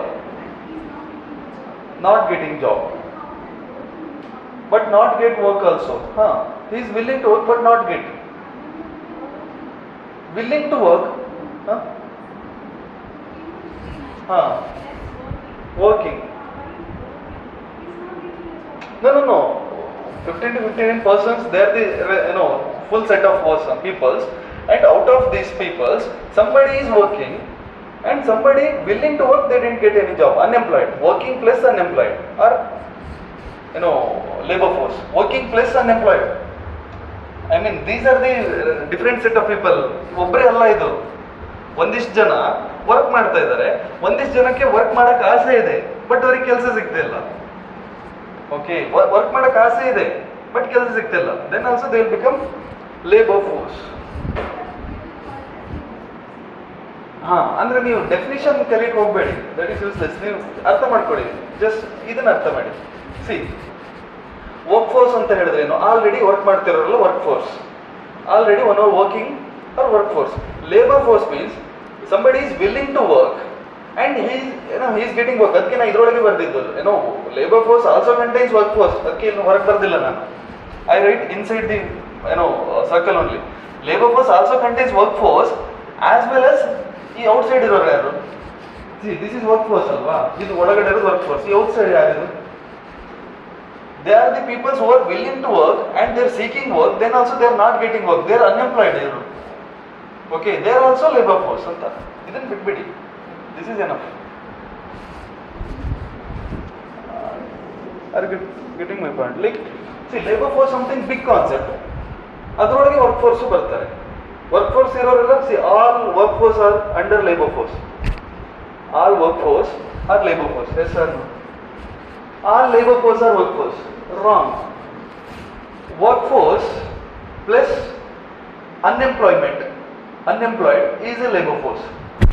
Yes, unemployment definition means one who are not willing to work, they will not come under unemployment. Right? Workforce plus unemployment is labor force. Definition ಒಂದೊಂದು ಬುಕ್ಕಲ್ಲಿ ಒಂದೊಂದು ಅರ್ಥ ಒಂದೊಂದು definition ಬರೆದಿರ್ತಾರೆ. Forget definition, understand enough. Okay, definition ನಿಮಗೆಲ್ಲೂ ಬರೆಯೋಕ್ಕೆ ಬರಲ್ಲ. Connecting the things or understanding the things makes the difference.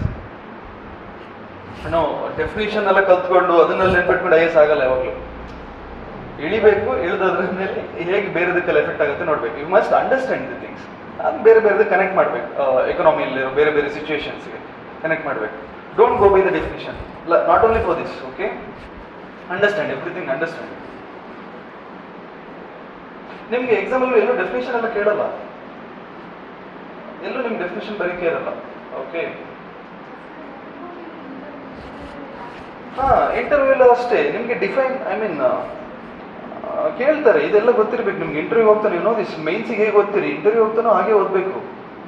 I saw some of my seniors, ಅವ್ರು ಇಂಟರ್ವ್ಯೂ ಹೋಗ್ತಾ ಮೈನ್ಸಿಗೆ ಓದೋದಕ್ಕಿಂತ ಜಾಸ್ತಿ ಓದ್ತಿದ್ರು. ಬಿಕಾಸ್ ಮೈನ್ಸಲ್ಲಿ ನಮಗೆ ನಮ್ಮ ಹತ್ರ ಯಾರೂ ಇರಲ್ಲ. ನಾವು ಯಾವ ಥರ ಬೇಕಾದರೂ ಹೇಗೆ ಬೇಕಾದ್ರೂ ಕೂತ್ಕೊಂಡು ಹೇಗೆ ಬೇಕಾದ್ರೂ ಥಿಂಕ್ ಮಾಡ್ತಾ ಏನು ಬೇಕಾದ್ರೂ ಬರ್ಬಿಡ್ಬೋದು. ಇಲ್ಲಿ 5 ಜನ ಇರ್ತಾರೆ ನಮ್ಮ ಎದುರೆ, ತುಂಬ ಕಷ್ಟ. ಸೊ ತುಂಬ ಓದ್ಬೇಕು ಇಂಟರ್ವ್ಯೂ ಹೋಗ್ತಾ. ಆಮೇಲೆ ಏನು ಬೇಕಾದ್ರೂ ಸಡನ್ನಾಗಿ ಕೇಳ್ಬೋದು.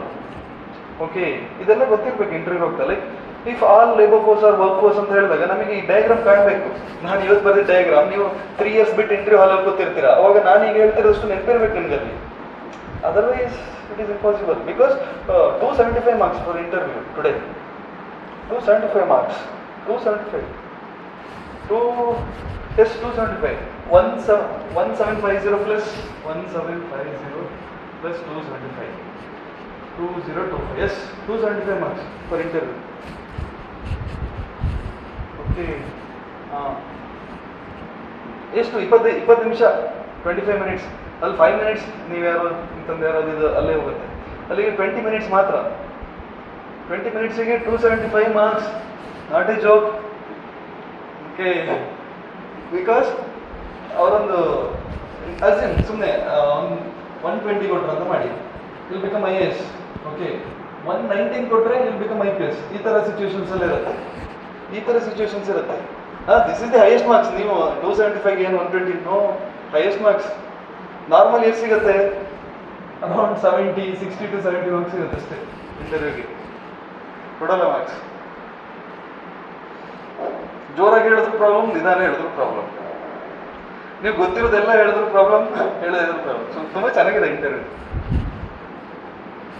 Okay, what is actually interview? Interview is a formal conversation between the two liars.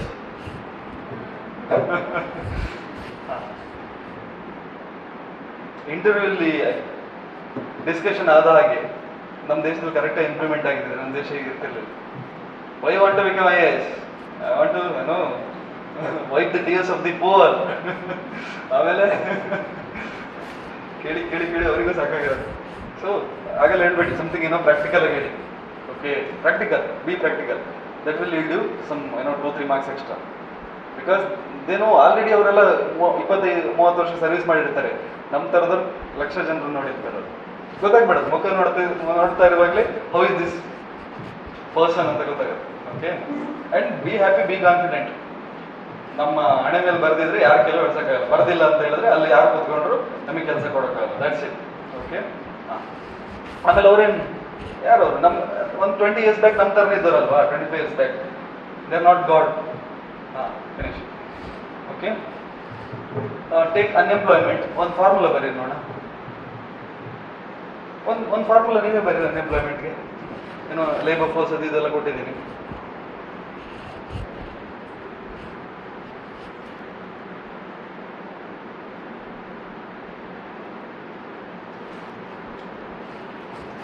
Formula ಎಲ್ಲ ನಿಮ್ಗೆಲ್ಲೂ ಬರೆಯಕ್ಕೆ ಬರಲ್ಲ. ಐ ಡೋಂಟ್ ಲೈಕ್ ಅದನ್ನೇ ಬರ್ಸೋಣ ಅಂತ ಮಾಡಿದೆ. ಲೈಕ್ ಕೆಳಗಡೆ ಲೇಬರ್ ಫೋರ್ಸ್, ಮೇಲ್ಗಡೆ one seeking work but not get employment into 100, ಆ ಥರ ಎಲ್ಲ don't want. Okay, one thing you must remember while writing essay, unemployment is not just an economic problem, it is also social problem anta. Why? Like even poverty also, even so many economic concept is not just an economic concept, it is a social concept. That's why adke essay alla keltare helide. Yake social concept? Okay, poverty. Then why it is a social problem? Okay, one thing is poverty. It is having some very good connection with the poverty. That's why it is a social problem. Then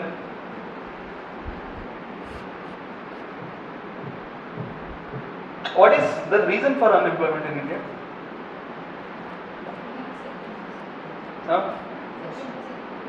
Secondary sector is not growing because that is a employment generator. Then illiterates.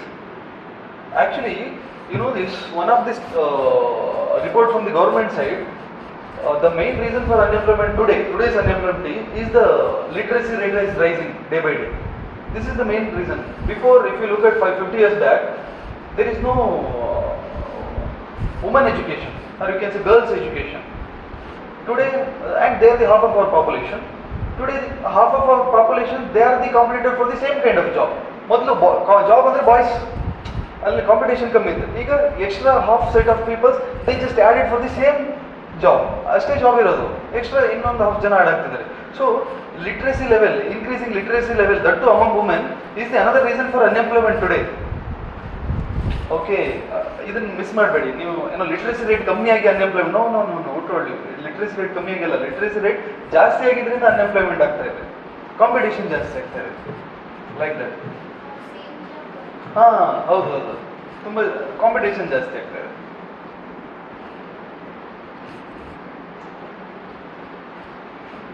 And same thing, ನಮ್ಮ ಸ್ಟ್ರಕ್ಚರೇ ಸರಿ ಇಲ್ಲ. Tertiary ಸೆಕ್ಟರ್ಗೆ FDI ಜಾಸ್ತಿ ಬರ್ತಾ ಇದೆ, secondary ಸೆಕ್ಟರ್ಗೆ political will ಇಲ್ಲ. FDIನ secondary ಸೆಕ್ಟರ್ಗೆ ತರಬೇಕಂತ ಆ ಪ್ಲಾನೇ ಇಲ್ಲ. Secondary ಸೆಕ್ಟರ್ಗೆ ಮಾತ್ರ FDI ಬಂದರೆ ಮಾತ್ರ ಮ್ಯಾನುಫ್ಯಾಕ್ಚರಿಂಗ್ ಚೆನ್ನಾಗುತ್ತೆ, so that it generate employment for the rest of our population. One who are skilled, they are observed in the tertiary sector. One who are not skilled, they are left with on the field only, on the agriculture only. There is no middle path. But most of our 90% of our population are in the middle path. They are not heavy skilled and they are not illiterate also. But they are what we observing in a different gig economy, or they are observed. What is gig economy? Discussed it, right? They are observed in the rest of the non-secured jobs. Okay, this is all. And there are so many other problems like our stringent constitution, there is strict labor laws. I will come to that today. Because of the strict labor laws, our unemployment got affected. Why? Sorry, our employment got affected. There is unemployment is there because of the strict labor laws. Labor laws we brought for the benefit of the laborers, first of all. Generally help agli antane tandidu. But it itself become a dead end for the common public, or it itself become the problem for the common public. How? It is not reaching the expectation. What is the expectation while bringing the labor laws? Labor laws ತಂದಾಗ employees ಯಾರು ಇರ್ತಾರೆ, owners of the company, employees, ಅವ್ರಿಗೆ ಓನರ್ಸಿಗೆ ಏನು ಹೇಳಿದ್ದಾರೆ, ನೀವು kick of ಮಾಡೋಗಿಲ್ಲ, ಯಾರನ್ನೂ ಕಂಪನಿಯಿಂದ ಕಳಿಸೋಗಿಲ್ಲ, strict ಆಗಿ ನೀವು ಕಂಪನಿಯನ್ನು ರೂಲ್ಸನ್ನು ಮೇಂಟೈನ್ ಮಾಡಬೇಕು, ಒಂದಿಷ್ಟು ಸರ್ವಿಸ್ ಮಾಡಿದ್ಮೇಲೆ ಅವ್ರನ್ನ ಪರ್ಮನೆಂಟ್ ಮಾಡಬೇಕು, ಆಮೇಲೆ ನೀವು ಟೈಮ್ ನೈಟ್ ಓವರ್ ನೈಟಲ್ಲೇ ಕೆಲಸ ಮಾಡಿಸೋಗಿಲ್ಲ, ದಿಸ್ ಇಸ್ ಪ್ರಿಸ್ಕ್ರೈಬ್ ಟೈಮ್ ಇರುತ್ತೆ. This are the different labour loss ಅಲ್ಲಿರೋ ಪ್ರೊಸೀಜರ್. ಇದು ಮಾಡಿರೋಕೆ ಹೋಗಿ ಏನು ಮಾಡಿದ್ರು ಅವ್ರು ಯಾರು ಎಂಪ್ಲಾಯ್ಮೆಂಟೇ ಮಾಡ್ಕೊಳ್ತಿಲ್ಲ. ಅವ್ರು ಏನು ಮಾಡ್ತಿದ್ರೆ ಜಸ್ಟ್ ಗಿಗ್ ಎಕಾನಮಿನ ಫಾಲೋ ಮಾಡ್ತಾ ಇದ್ದಾರೆ, ಪ್ರಾಜೆಕ್ಟ್ ಬೇಸ್ ಮಾಡ್ತಾ ಇದ್ದಾರೆ. ಆರ್ ಯು ಕ್ಯಾನ್ ಸೆ ಗೌರ್ಮೆಂಟಲ್ಲೂ ಇವಾಗ ಪಾರ್ಟ್ ಟೈಮ್ ಅಂತೆಲ್ಲ ಕೆಲಸ ತಗೊಂಡು ಅವ್ರನ್ನೇ ಮಾಡಿಸ್ತಾ ಇದ್ದಾರೆ. ಯಾರನ್ನು ಅವ್ರ ಎಂಪ್ಲಾಯ್ಮೆಂಟ್ ಅಂತಾನೆ ಅವ್ರ ಎಂಪ್ಲಾಯರ್ ಅಂತ ಕನ್ಸಿಡರೇ ಮಾಡ್ತಾ ಇಲ್ಲ. ಐ ಮೀನ್ ಒಂದ್ಸತಿ ಎಂಪ್ಲಾಯರ್ ಅಂತ ಕನ್ಸಿಡರ್ ಮಾಡಿದ್ರೆ ಗೌರ್ಮೆಂಟ್ ರೂಲ್ಸ್ ಅಷ್ಟು ಫಾಲೋ ಮಾಡಬೇಕು. ಏನು ಯಾವಾಗ ಬೇಕು ಅವ್ರನ್ನ ಹೊರಗೆ ಹಾಕೋಗಿಲ್ಲ, ಅವರಿಗೆ ಸೋಷಿಯಲ್ ಸೆಕ್ಯೂರಿಟಿ ಎಲ್ಲ ಕೊಡಬೇಕು, ಪೆನ್ಷನ್ಸ್ ಕೊಡಬೇಕು, ಆಮೇಲೆ ವರ್ಕ್ ಅವರ್ಸ್ ಎಲ್ಲ ಮ್ಯಾನೇಜ್ ಮಾಡಬೇಕು. ಅದ್ರ ಬದಲು ನಾವು ಅವರಿಗೆ ಪ್ರಾಜೆಕ್ಟ್ ಬೇಸ್ ಮೇಲೆ ಕೊಟ್ಬಿಟ್ರೆ, ಲೈಕ್ ಇದಿಷ್ಟು ಕೆಲಸ ಮುಗಿಸ್ಕೋಬಾ, ನೀನು ಎಷ್ಟೊತ್ತಿಗೆ ಬೇಕಾದ್ರೂ ಕೆಲಸ ಮಾಡು, ಪ್ರಾಜೆಕ್ಟ್ ಬೇಸ್ಡ್, ಈ ಪ್ರಾಜೆಕ್ಟ್ ಮುಗಿಸಿದ್ರೆ ನಿಮ್ಗೆ ದುಡ್ಡು ಕೊಡ್ತೀವಿ ಅಂತ. ಸೊ ಈ ಥರ ಬಿಹೇವಿಯರ್ ಸ್ಟಾರ್ಟ್ ಆಗಿದೆ ಯಾವುದರಿಂದ? ಸ್ಟ್ರಿಂಜೆಂಟ್ ಲೇಬರ್ ಲಾಸ್ ಇಂದ. Labour laws brought for the intention of the doing good for the people, but it reverse it. ಹಾಗೆ so stringent labour laws is also one of the reason for the unemployment today. Okay, ಹಾಗೆ ಏನಾಗುತ್ತೆ ಇವಾಗ part time job, ಎಲ್ಲಿ ನೋಡಿದ್ರು part time job, ಅಥವಾ ಎಲ್ಲಿ ನೋಡಿದ್ರು project based job. Even if you look at the IT companies, ಕರೆಕ್ಟಾಗಿ monthly salary ಇಂದ ಎಂಪ್ಲಾಯೀಸ್ ಕಮ್ಮಿ ಅಲ್ಲಿ, ಪ್ರಾಜೆಕ್ಟ್ ಬೇಸ್ಡ್. ಲೈಕ್ ಈ ಮಂತಲ್ಲಿ ಯಾರಿಗಾದ್ರು 1 lakh ಸ್ಯಾಲರಿ ಸಿಕ್ಕಿದೆ ಅಂತ ನೆಕ್ಸ್ಟ್ ಮಂತ್ ಅಷ್ಟೇ ಸಿಗುತ್ತೆ ಅಂತ ಏನಿಲ್ಲ, ಬೇರೆ ಪ್ರಾಜೆಕ್ಟಲ್ಲಿ ಕಮ್ಮಿ ಸಿಗ್ಬೋದು. ಹಾಗೆ there is no fixed salary, ಆ ಥರ ಎಲ್ಲ ಇದೆ, ಅನ್ಸೆಕ್ಯೂರ್ಡ್. ಓಕೆ, ಹಾಗೆ. And there is some other reasons like social reasons. There is poor skill development programs in India and poor education, poor health. These are all another problems for another add-on for the unemployment reasons. Okay, ಎಲ್ಲ ನೀವು ಎಸ್ಸೆಲ್ ಬರಿತಾ ಇದನ್ನೆಲ್ಲ ನೀವು open end ಮಾಡಿಕೊಂಡು ಬರಿತಾ ಇರಬೇಕು. I mean, some of them blaming our education system. This is a old Macaulay education system. They started this education system to form the slaves. ಅವ್ರಿಗೆ ಬೇಕಾಗೋ ಅಕೌಂಟೆಂಟ್ಸ್ ಅಥವಾ ಅವ್ರಿಗೆ ಬೇಕಾಗಿರೋ ಅವ್ರ ಕೆಲಸಕ್ಕೆ ಬೇಕಾಗಿರೋ ಜನರನ್ನು ಮಾಡಲಿಕ್ಕೆ ಈ ಥರ ಎಜುಕೇಷನ್ ಸಿಸ್ಟಮ್ ಮಾಡಿದ್ದಾರೆ. ಅವರ gurukul system the practical education system, but ಅವ್ರು ನಮ್ಮ ಥಿಯರಿಟಿಕಲ್ ಫೀಲ್ ಮಾಡಿದ್ದಾರೆ. ಬಟ್ ಇವಾಗ ಜಪಾನ್ ಅಥವಾ ಯುರೋಪಿಯನ್ ಕಂಟ್ರೀಸ್ ಅವರು ಪ್ರಾಕ್ಟಿಕಲ್ ಎಜುಕೇಷನ್ ಹೋಗಿದ್ದಾರೆ. We are just following the Macaulay's theoretical education system. ಈ ಥರದೆಲ್ಲ ಒಂದಿಷ್ಟು ಸ್ಕೂಲ್ ಆಫ್ ಥಾಟ್ಸ್ ಇದೆ, ಅದನ್ನು ನಿಮ್ಮ ಆನ್ಸರ್ ಆ್ಯಡ್ ಮಾಡ್ಬೋದು. ಇದೆಲ್ಲ ಬರ್ಕೊಂತಿರ್ಬೇಕು ನೀವೆಲ್ಲ. ಜಸ್ಟ್ ಮರ್ತೋಗತ್ತಿದ್ದು, ನಾಳೆಗೆ ಮರ್ತೋಗುತ್ತೆ. ಜಸ್ಟ್ ಹೇಗೆ ಹೇಳಿ, ನಾನು ಇಷ್ಟೆಲ್ಲ ಸ್ಟೋರಿ ಹೇಳಿದ್ನಲ್ವ, ನೀವೇನು ಮಾಡ್ಬೇಕು ಹೇಳಿ? ಮೆಕಾಲೇಸ್ ಅಂತ ಬರೆಯೋದು ಸುಮ್ಮನೆ. ಆಮೇಲೆ education, this is one of the reason for unemployment, or this is something doing negative over for society. ಆ ಥರ ಏನಾದ್ರು ಜಸ್ಟ್ ಒಂದು ಕೋಡ್ ವರ್ಡ್ ಬರೀಬೇಕು, ಮೆಕಾಲೆ ಎಜುಕೇಷನ್ ಆ ಥರ ಏನಾದ್ರು. Okay, notes making is A kind of art. Notes making is kind of art. ಹಾಂ, be good artist. ಬೇಕಾದ್ರೆ ಯೂಟ್ಯೂಬ್ ವೀಡಿಯೋಸ್ ಎಲ್ಲ ಇರುತ್ತೆ, ಯಾವ್ದಾದ್ರು ನೋಡಿ ಹೌ ಟು ಡೂ ನೋಟ್ಸ್ ಆ ಥರ ಎಲ್ಲ ನಿಮಗೆ ಅದರಲ್ಲಿ ಹೊಸದಾಗಿ ಇದೆಲ್ಲ ಸಿಗುತ್ತೆ. ಲೈಕ್ ಹೀಗೆ ಮಾಡಿ, ಹೀಗೆ, ಓಕೆ, ಒಂದೇನೋ ಕಾನ್ಸೆಪ್ಟ್ ಬರೆಯೋದು, ಹೀಗೆ ಓಕೆ, ಆಮೇಲೆ ಹೀಗೆ ಏನೇನೋ ಅದರಲ್ಲಿ ಇರುತ್ತೆ. ಓಕೆ, ಇದನ್ನೆಲ್ಲ ನಿಮ್ಮ ನೋಟ್ಸಿಗೆ ಇಂಪ್ಲಿಮೆಂಟ್ ಮಾಡಿ ಸ್ವಲ್ಪ. ಆಫ್ಟರ್ ಕೆಲಸಕ್ಕೆ ಹೋದ್ಮೇಲೆ ಇದನ್ನೇ ಎಲ್ಲಿದ್ದು ನಾಲೆಡ್ಜ್ ತೊಗೊಬರೋದು, ಇಲ್ಲಿ ಇಂಪ್ಲಿಮೆಂಟ್ ಮಾಡೋದು, ಅದೇ ಕೆಲಸ ಅಲ್ವಾ? Start from today only.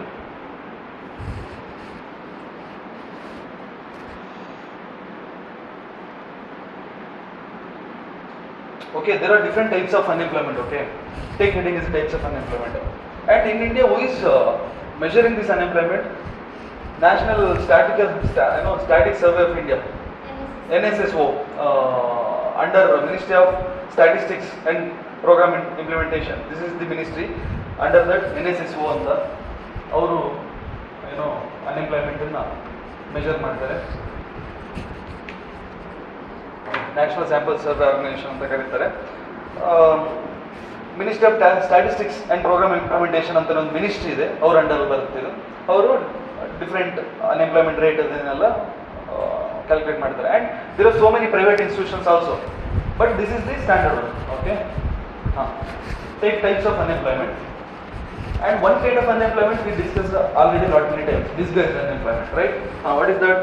ಅದನ್ನ ಮತ್ತೆ ಬರ್ಸಕ್ಕೆ ಹೋಗಲ್ಲ ನಾನು, ಬೇಕಾದ್ರೆ ಬರ್ಕೊಳ್ಳಿ disguised unemployment ಅಂತ ಬರ್ತದೆ. I already discussed it. Write your own definition for that. There are many peoples than the requirement working in the farm. There are many peoples than the requirement working in a farm. So that additional productivity of that labor is zero. Additional productivity. So this kind of unemployment we can much relate it to agriculture. So disguised unemployment andre agriculture alla, that is the best example aste. Okay. Next, seasonal unemployment, second one. Idanna ನಾವು discuss ಮಾಡಿಲ್ಲ. Seasonal unemployment. Or discussed over, you are full pick up with me. What is seasonal?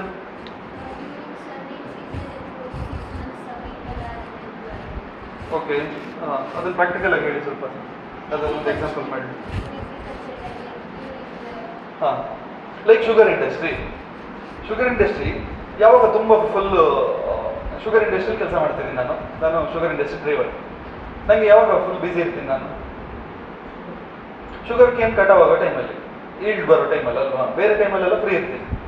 So seasonal unemployment, ಬೇರೆ ಟೈಮಲ್ಲ I am unemployed ಅಲ್ವಾ. Sugar ಅದು ಬಿಟ್ಟರೆ ಬೇರೆ ಕೆಲಸ ನನಗೆ ಬರಲ್ಲ, ಶುಗರ್ ಮಿಲ್ ಆನ್ ಮಾಡೋದು ಆಫ್ ಮಾಡೋದು ಅಷ್ಟೇ ಬರುತ್ತೆ ನನಗೆ, ಬೇರೆ ಕೆಲಸ ಏನು ಕಲಿತಾ ಇಲ್ಲ ನಾನು. ಸೊ ಸೀಸನಲ್ ಅನ್ಎಂಪ್ಲಾಯ್ಮೆಂಟ್, ಯಾವಾಗ ಎಂಪ್ಲಾಯ್ಮೆಂಟ್ ನನಗೆ ಕಬ್ಬು ಬರೋ ಟೈಮಲ್ಲಿ, ಬೇರೆ ಟೈಮಲ್ಲ I am unemployed. So seasonal unemployment. Okay, ನಾನೀಗ ಐಸ್ ಮಾರೋದು, ನನಗೆ ಐಸ್ ಮಾರೋದು ಬಿಟ್ಟರೆ ಬೇರೆ ಏನು ಬರಲ್ಲ. So rainy season I am unemployed, winter season I am unemployed, summer full business. Okay, ಹಾಗೆ ಅದನ್ನು ನಿಮ್ಮ ಸ್ಟೈಲಲ್ಲಿ ಬರೀರಿ. Definition is not important, understanding is important. ನಾನು ಕೂತ್ಕೊಂಡು ಅಷ್ಟು ಡೆಫಿನೇಷನ್ ಬರಿಸ್ತಾ ಹೋದ್ರೆ ಎಲ್ಲದಕ್ಕೂ ಮೇ ಬಿ ಒಂದೇ ಸಬ್ಜೆಕ್ಟ್ ಆಗುತ್ತೆ. ಎಲ್ಲಿವರೆಗೆ? ಜೂನ್ವರೆಗೂ ಒಂದೇ ಸಬ್ಜೆಕ್ಟಲ್ಲಿ ಇರ್ತೀವಿ ನಾವು, ಅಷ್ಟು definition. And it is useless also. Definition ಎಲ್ಲ ಬುಕ್ಕಲ್ಲಿ ಸಿಗುತ್ತೆ. The purpose of listening class is definition ಇಲ್ಲದೆ ಇರೋದು ಏನಾದರೂ ಹೇಳಿ ಅಂತ. ಡೆಫಿನೇಷನ್ ಇರೋದೆಲ್ಲ ನಾನು ಬೇಕಾ? ನೀವೇ ಓದ್ಬೋದು, ನನಗಿಂತ ಚೆನ್ನಾಗಿ ಓದ್ತಿರ್ಲಿ.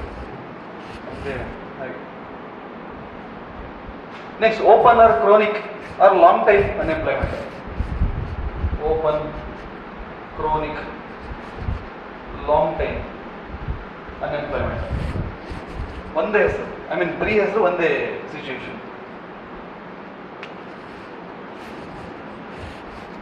Sometimes this seasonal only become unemployment, I mean chronic. Hege, don't write like that.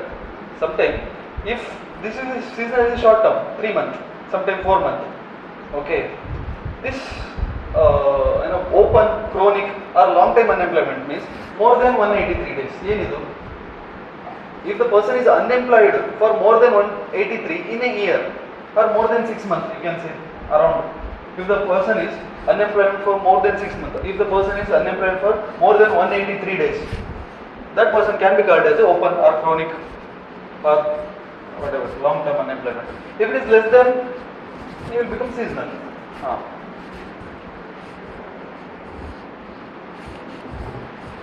Okay, next, it is a wonderful unemployment. Frictional.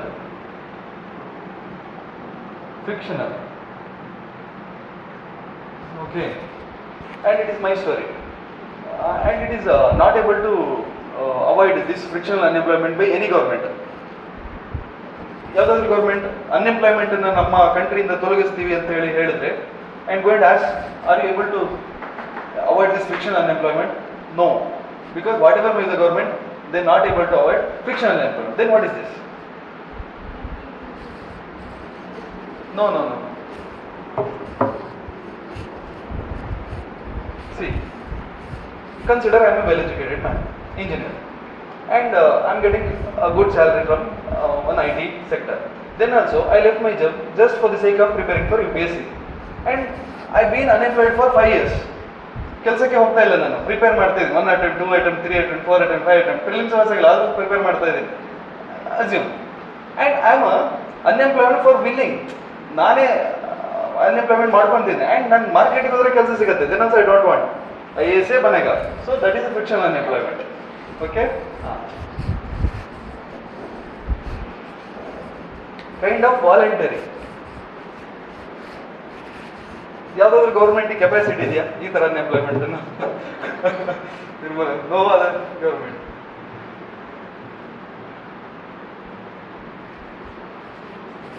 So this kind of unemployment cannot be removed by any economy.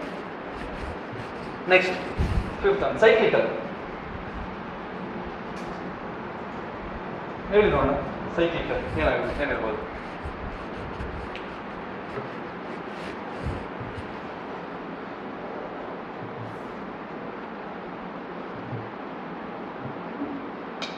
See, one of the economists used to tell, like, if any economy they able to maintain this cyclical unemployment, then the rest of the unemployment also may maintain ಅಂತ. ಇದನ್ನ ಎಲ್ಲಾದರೂ ಸ್ವಲ್ಪ ಸರಿ ಮಾಡಕ್ಕೆ ಆದರೆ ಬೇರೆ unemployment ಕೂಡ ಸರಿ ಆಗುತ್ತೆ ಅಂತ. Cyclical unemployment means it's A cycle, it's A chain, something because of, consider ಏನ್ ಎಕ್ಸಾಂಪಲ್ ಹೇಳ್ಬೋದು, like if somebody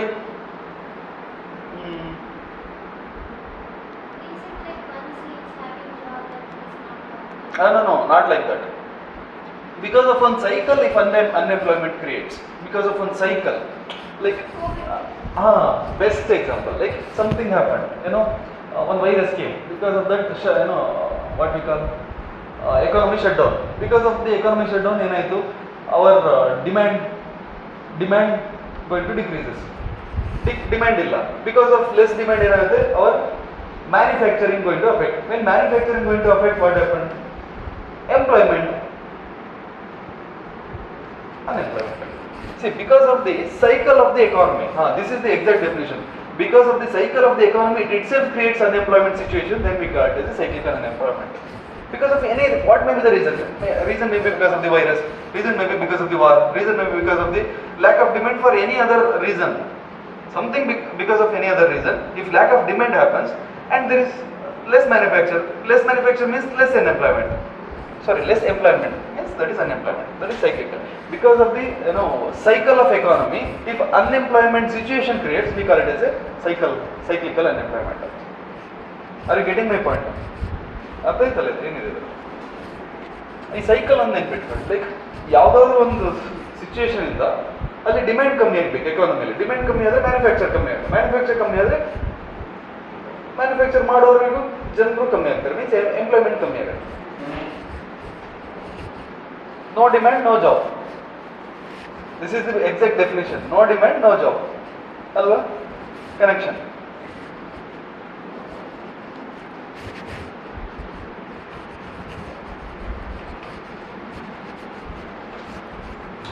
See, every government's goal is to come over from the structural unemployment, and this is not a short-term goal. This is a long-term goal. Every country's goal is to come out from the structural unemployment. Then, what is the structural unemployment? Lack of facility for work, not exactly. See, this today India is looking for industry academics link, academic industry link. ನಿಮ್ಗೆ ಹೀಗೆ ಹೇಳೋದಾಗ್ತದೆ, industry tour, industrial visit. ನಮ್ದು ಇಲ್ಲೇ ಕಮ್ಮಿದ trip ಇರುತ್ತಲ್ಲ ಎಲ್ಲ ಕಾಲೇಜಿದು, ಇದು ಏನೋಗ್ತಾರೆ, ಅದು ಏನೇನು trip, ಅದು ಅಲ್ಲಲ್ಲ ಅದು ಹೆಸರು, ಬಟ್ ಅದೊಂಥರ ಯಾವ ಥರ ಹೋಗೋದು, ಪಿಕ್ನಿಕ್ ಹೋದಾಗ ಹೋಗ್ತಾರಲ್ವ, ಕಮ್ಮಿದ ಟೂರ್ ಇದೆಯಲ್ಲ picnic, that is actually industry academic link. That is the central government UGC scheme. ನಾವೇನ್ ಮಾಡಬೇಕು, the today's students are next generation industrial workers ಅಲ್ವಾ. Today students are next generation industrial workers. So the student must know, before student the lecturers must know what is the need of the industry. So these academicians, these lecturers, they must prepare their students for the the need of the employment which is there in the industry. ಅಲ್ಲಿ ಏನು ಬೇಕೋ ಅದನ್ನು ಅವ್ರು ನೋಡ್ಕೊ ಬಂದು ಆ ಥರ ಮಕ್ಕಳನ್ನ ಟ್ರೈನ್ ಮಾಡಬೇಕು. This is the idea behind this picnic.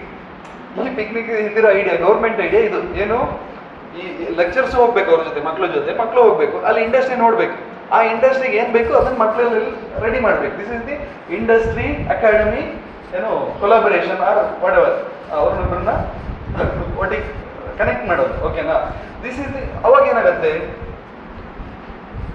Skill development ಆಗುತ್ತಲ್ವ. ಸ್ಕಿಲ್ ಡೆವಲಪ್ಮೆಂಟ್ ಆದರೆ ಅಲ್ಲಿ ಇಂಡಸ್ಟ್ರಿಯಲ್ ಅವರು ಅಬ್ಸರ್ವ್ ಆಗ್ತಾರೆ.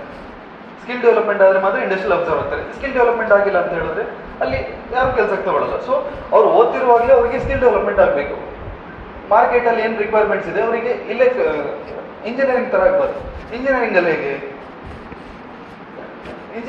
ಇವತ್ತು market requirement is something different and we are studying some time mechanical engineering or become ಇಲ್ಲಿ ಇನ್ಫೋಸಿಸ್ ಅಲ್ಲಿ ಜಾಬ್ ಮಾಡಿದ್ದಾರೆ. ಮೆಕ್ಯಾನಿಕಲ್ ಸಿವಿಲ್ ಇಂಜಿನಿಯರ್ಸ್ ಅವ್ರಿಗೆ ಏನು ಕೆಲಸ ಇನ್ಫೋಸಿಸ್ ಅಲ್ಲಿ? I don't know. Civil engineers Infosys building ಕಟ್ಟಬೇಕಿತ್ತು, ಬಟ್ ಇನ್ಫೋಸಿಸ್ ಒಳಗೆ ಹೋಗಿ ಕೆಲಸ ಮಾಡ್ತಾ ಇದ್ದಾರೆ ಅಲ್ವಾ?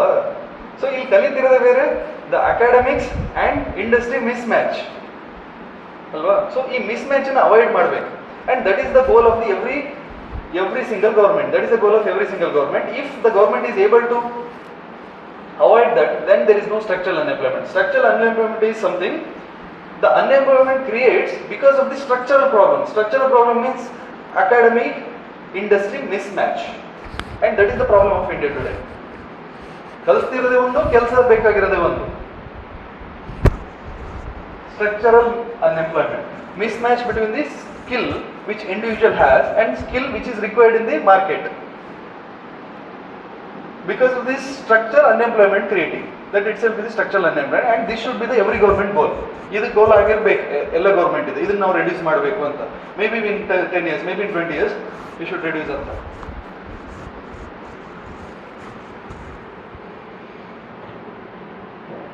ಬಟ್ ನಮ್ಮ ಎಕನಾಮಿಸ್ಟ್ ಹೇಳ್ತಾರೆ, what ever may be the government, what ever may be the strategy, or whatever may be the view, the frictional and structural unemployment is not going to clear. ಇದ್ದೇ ಇರುತ್ತೆ ಅಂತ. ಸ್ಟ್ರಕ್ಚರಲ್ ಅನ್ಎಂಪ್ಲಾಯ್ಮೆಂಟು ಇದ್ದೇ ಇರುತ್ತೆ. ಹೇಗೆ structural unemployment reduce ಮಾಡೋಕ್ಕಾಗಲ್ಲ ಹೇಳಿ, ಅಥವಾ complete stop ಮಾಡೋಕ್ಕಾಗಲ್ಲ ಹೇಳಿ? Cyclical we may do something like ice candy ಮಾರೋರಿಗೆ ವಿಂಟರ್ಲಿ ಒಂದು ಕೆಲಸ ಕೊಟ್ಟರೆ ಫಿನಿಶ್, ಸೈಕ್ಲಿಕ್ ಅನ್ಎಂಪ್ಲಾಯ್ಮೆಂಟ್. ಅಥವಾ ಶುಗರ್ ಫ್ಯಾಕ್ಟ್ರಿಯವರಿಗೆ ಬೇರೆ ಇನ್ನೊಂದು ಏನಾದರೂ ಕೆಲಸ ಕೊಟ್ಟರೆ ಫಿನಿಶ್. ಅದನ್ನು ನಾವು ಕಂಪ್ಲೀಟ್ ಸ್ಟಾಪ್ ಮಾಡ್ಬೋದು. ಬಟ್ ಫ್ರಿಕ್ಷನ್ ಏಕೆ ಕಂಪ್ಲೀಟ್ ಸ್ಟಾರ್ಟ್ ಮಾಡೋಕ್ಕಾಗಲ್ಲ? ಬಿಕಾಸ್ ಮೈ ಬಿಲ್ಲಿಂಗ್, ನಾನೇ ಅನ್ಎಂಪ್ಲಾಯ್ಮೆಂಟ್ ಆಗ್ತಾ ಇರೋದು ಬೇಕಂತ. ಸೊ ಅದು ಅವಾಯ್ಡ್ ಮಾಡೋಕ್ಕಾಗಲ್ಲ. ಸ್ಟ್ರಕ್ಚರ್ ಯಾಕೆ? Why's no structure is something. Technology it's like a high end technology. ಇವತ್ತಿನ ಟೆಕ್ನಾಲಜಿ ನಾಳೆ ಇರಲ್ಲ. ಓಕೆ, ಇವ್ರು ಸ್ಟೂಡೆಂಟ್ ಆಗಿರ್ತಾ ಇವತ್ತಿರೋ ಟೆಕ್ನಾಲಜಿನ ಕನೆಕ್ಟ್ ಮಾಡಿ ಇಲ್ಲಿ ಏನು ಬೇಕಾಗಿರುತ್ತೆ ಇವತ್ತಿರೋ ಕಲ್ತರು ಸಮೇತ ಇವ್ರು ಇಲ್ಲಿ ಎಂಪ್ಲಾಯ್ ಬರ್ತಾ ಅಗೇನ್ ಮುಂದೋಗಿರುತ್ತೆ. So it is a continuous process. This mismatch is not only in India. ಇಂಡಿಯಾದಲ್ಲಿ ಜಾಸ್ತಿ ಇದೆ ಅಷ್ಟೇ. Even in the foreign countries, even in the abroad, even in the European countries, even in the forward like USA countries, the mismatch is there. But the mismatch is more in India ಅಷ್ಟೇ. And this mismatch is not temporary, it is a we can say permanent.